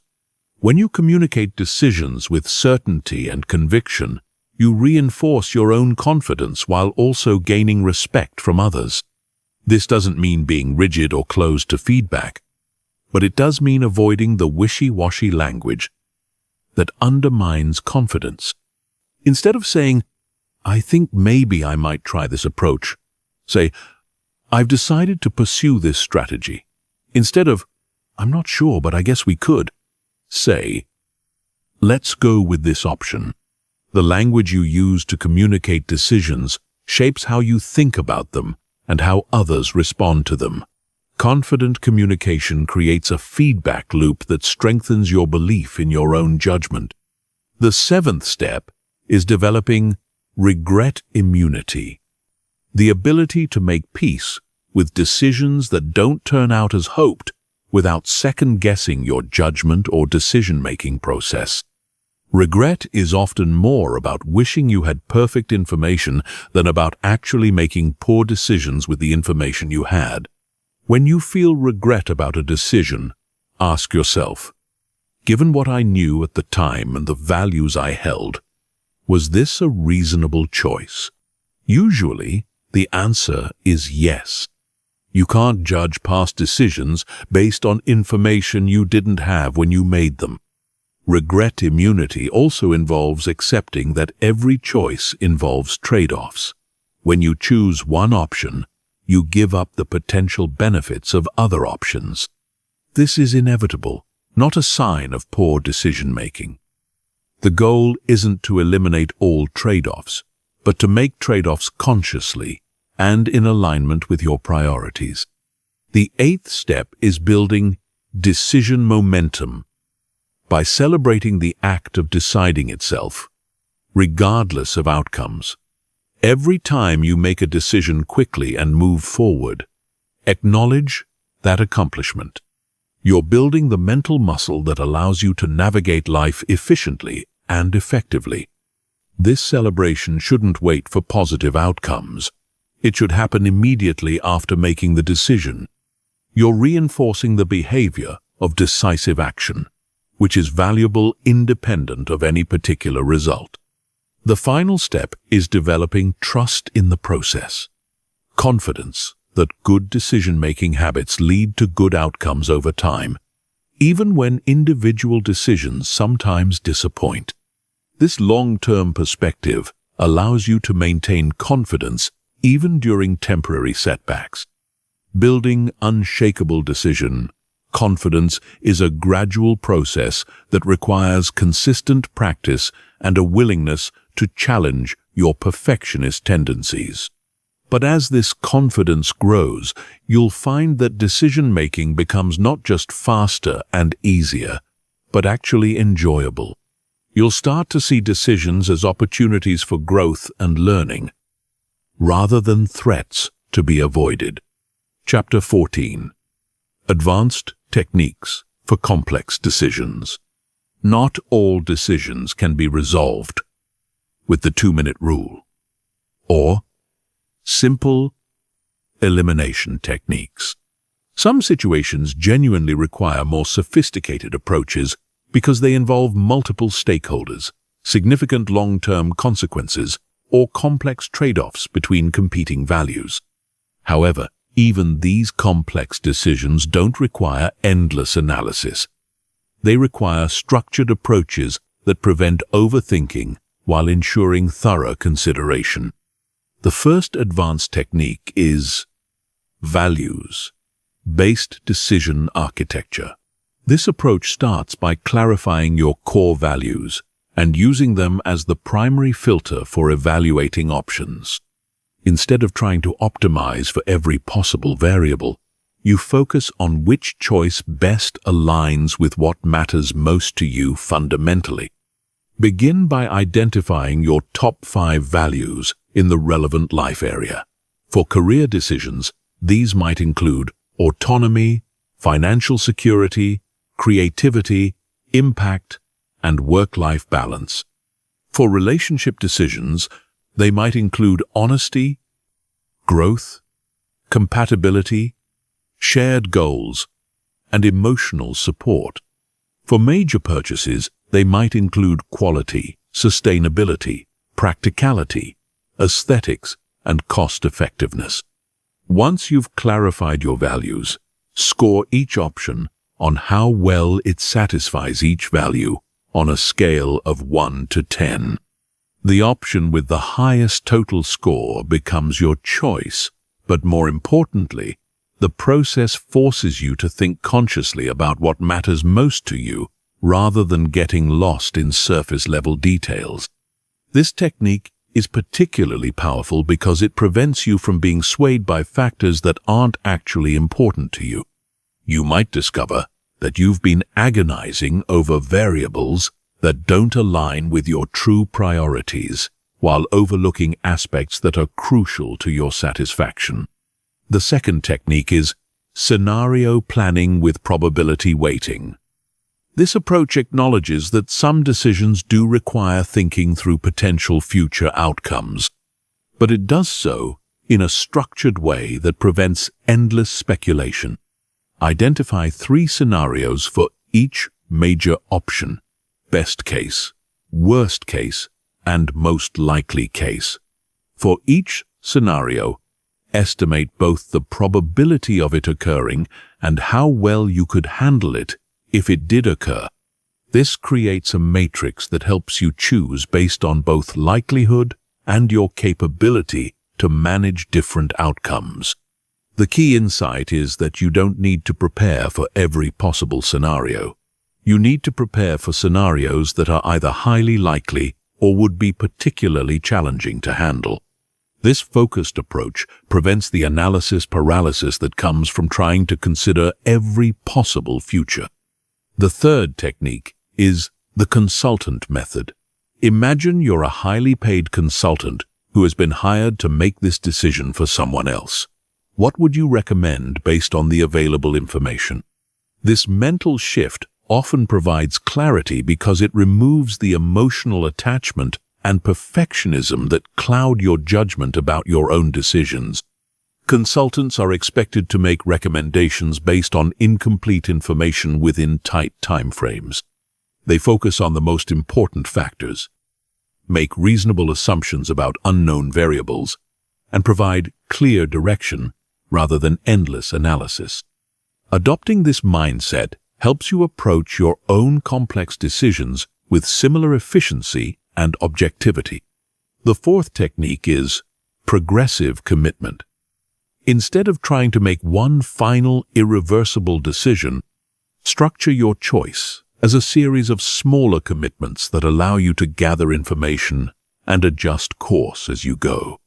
For example, if you're considering a major career change, you might start by taking a course in the new field, then volunteering or freelancing in that area, then perhaps taking a part-time position before fully committing to the transition. Each step provides new information that informs the next decision. This approach reduces the pressure of making perfect decisions up front because you're not committing to an unchangeable path. You're creating a series of decision points that allow you to adapt based on experience rather than speculation.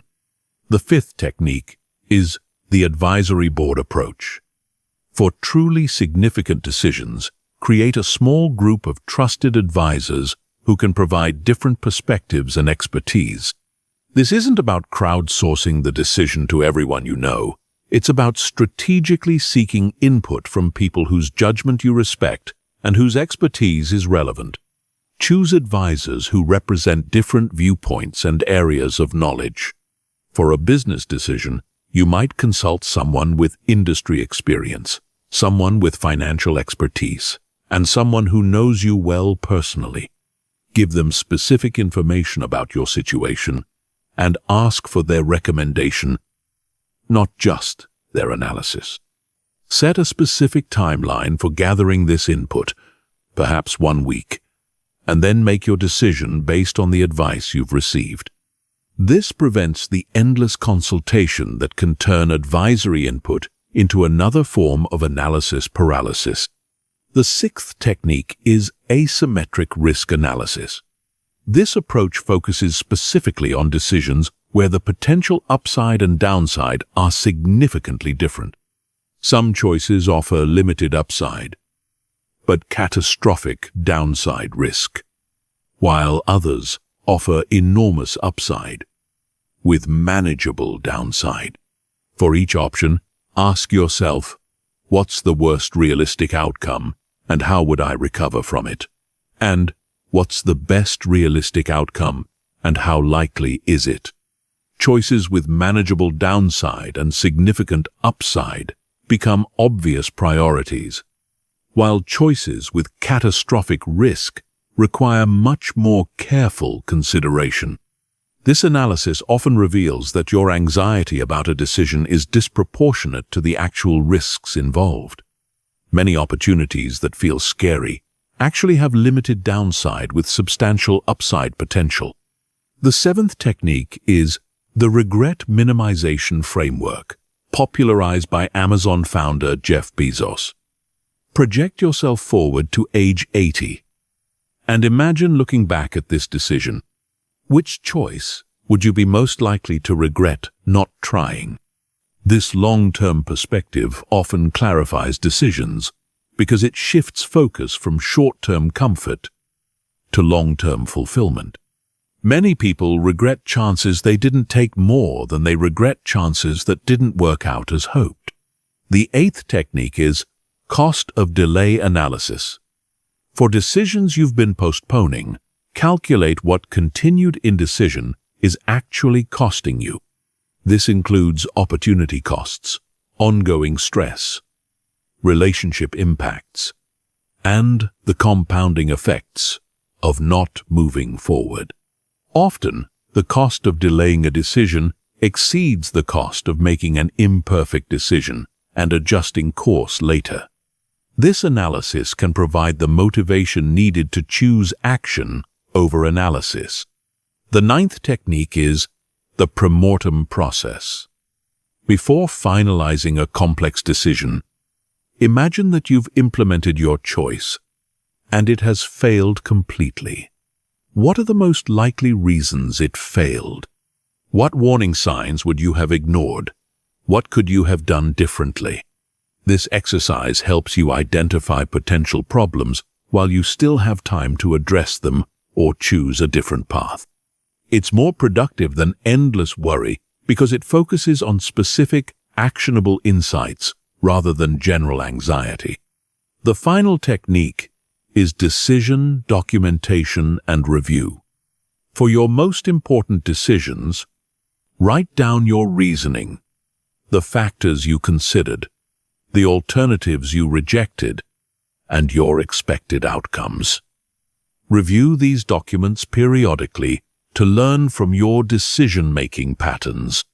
This documentation serves multiple purposes. It prevents you from second-guessing decisions based on information you didn't have at the time. It helps you identify which factors are most predictive of good outcomes. And it builds confidence in your decision-making ability by showing you that your reasoning was sound even when outcomes weren't perfect. Remember, these advanced techniques are tools, not requirements. The goal is still to make good decisions efficiently, not to make perfect decisions eventually. Even complex decisions benefit from clear deadlines, decisive action, and the willingness to adapt based on new information, rather than trying to predict every possible outcome in advance. Chapter 15. Living the Decisive Life. The transformation from chronic overthinker to decisive action taker isn't just about changing how you make individual choices. It's about fundamentally restructuring how you move through the world. When you truly master decisive living, every aspect of your life improves. Your relationships become more authentic, your career progresses faster, your health improves, and your overall satisfaction increases dramatically. Living decisively means operating from a default of action rather than analysis. Instead of asking, "Should I do this?" you ask, "Why wouldn't I do this?" Instead of looking for reasons to hesitate, you look for reasons to move forward. This shift in default thinking accelerates every area of your life because you spend more time implementing and less time deliberating. This doesn't mean becoming reckless or impulsive. Decisive living is about making thoughtful choices quickly and then committing fully to those choices. It's about trusting your judgment, embracing uncertainty, and having confidence in your ability to handle whatever outcomes arise from your decisions. One of the most profound changes you'll experience is in your relationships. When you stop overthinking every interaction, you become more authentic and present with others. You say what you mean what you say, and you don't spend hours afterward analyzing every word choice or facial expression. This authenticity is magnetic.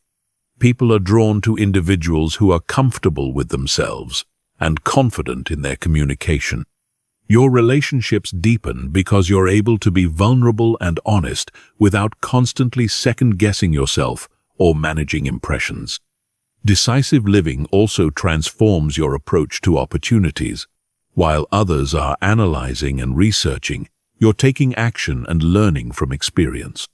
This gives you enormous advantages in every competitive situation, from job markets to business opportunities to personal relationships. You become known as someone who gets things done, who can be counted on to move projects forward, who doesn't get stuck in planning phases that never lead to execution. This reputation opens doors and creates opportunities that simply aren't available to chronic overthinkers. Your career accelerates because you're willing to take calculated risks that others avoid. You apply for stretch positions, propose innovative projects, and volunteer for challenging assignments. While your colleagues are determining whether they're ready for these opportunities, you're gaining experience that makes you even more qualified for the next level. The compound effect of decisive action is extraordinary. Each quick decision leads to faster learning, which leads to better judgment, which leads to more confidence, which leads to even quicker decisions. This positive feedback loop accelerates your personal and professional growth in ways that careful planning simply cannot match. Your stress levels decrease dramatically when you stop carrying the mental burden of unmade decisions. The anxiety that comes from perpetual indecision evaporates when you develop the habit of choosing quickly and moving forward. You sleep better, think more clearly, and have more energy for the things that actually matter. Decisive living also improves your physical health. The chronic stress of overthinking elevates cortisol levels, suppresses immune function, and creates the kind of mental fatigue that makes healthy choices feel overwhelming. When you eliminate analysis paralysis, you free up mental and emotional resources for self-care. You'll find it easier to maintain exercise routines because you don't spend mental energy debating whether to work out each day. You just do it.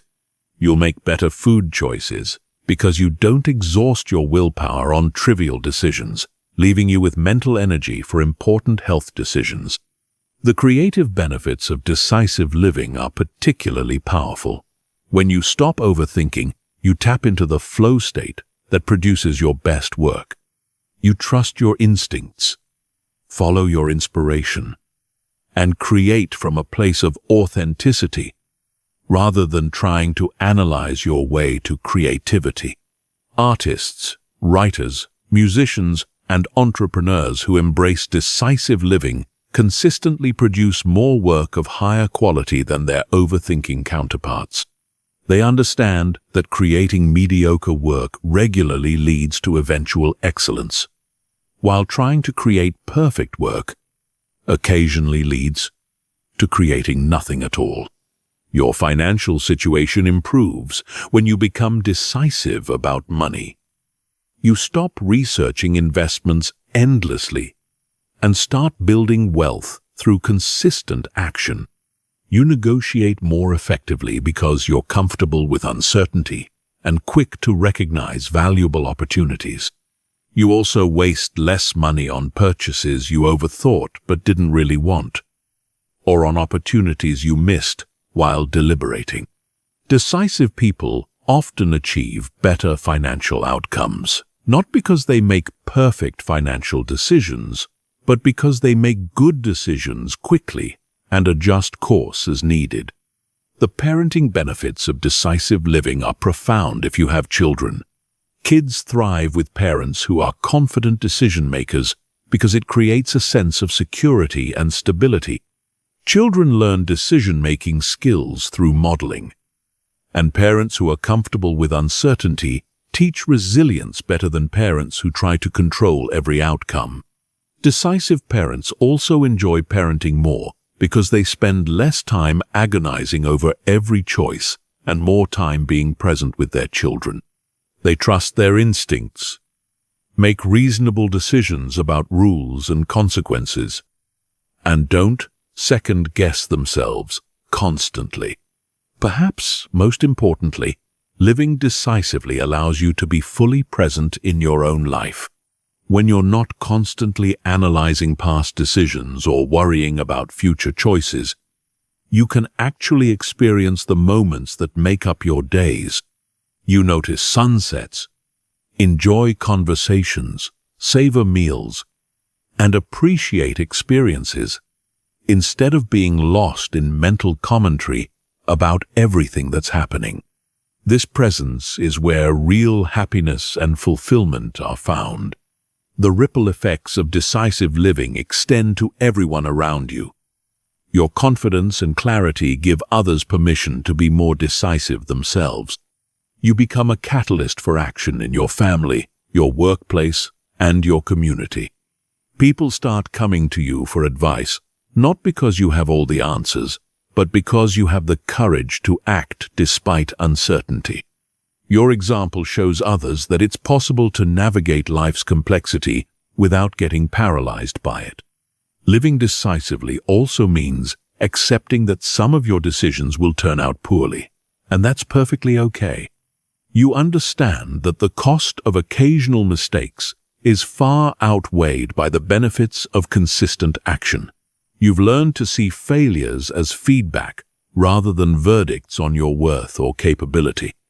This acceptance creates a kind of freedom that's unavailable to perfectionists and overthinkers. You can take risks, try new things, and explore possibilities without the crushing fear of being wrong. This freedom is the foundation of a life well lived. The ultimate goal isn't to become someone who never thinks before acting. It's to become someone who thinks clearly, decides quickly, and acts confidently.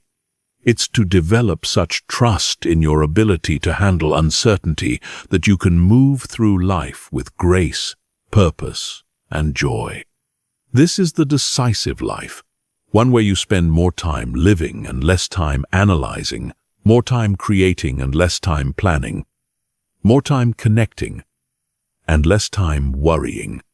It's a life where you become the author of your own story rather than a confused critic trying to perfect a script that's already being performed. The transformation from overthinker to decisive action taker is one of the most liberating changes you can make. It frees you from the prison of analysis paralysis and gives you the key to a life of momentum, growth, and authentic fulfillment. The only question left is, what are you going to do first?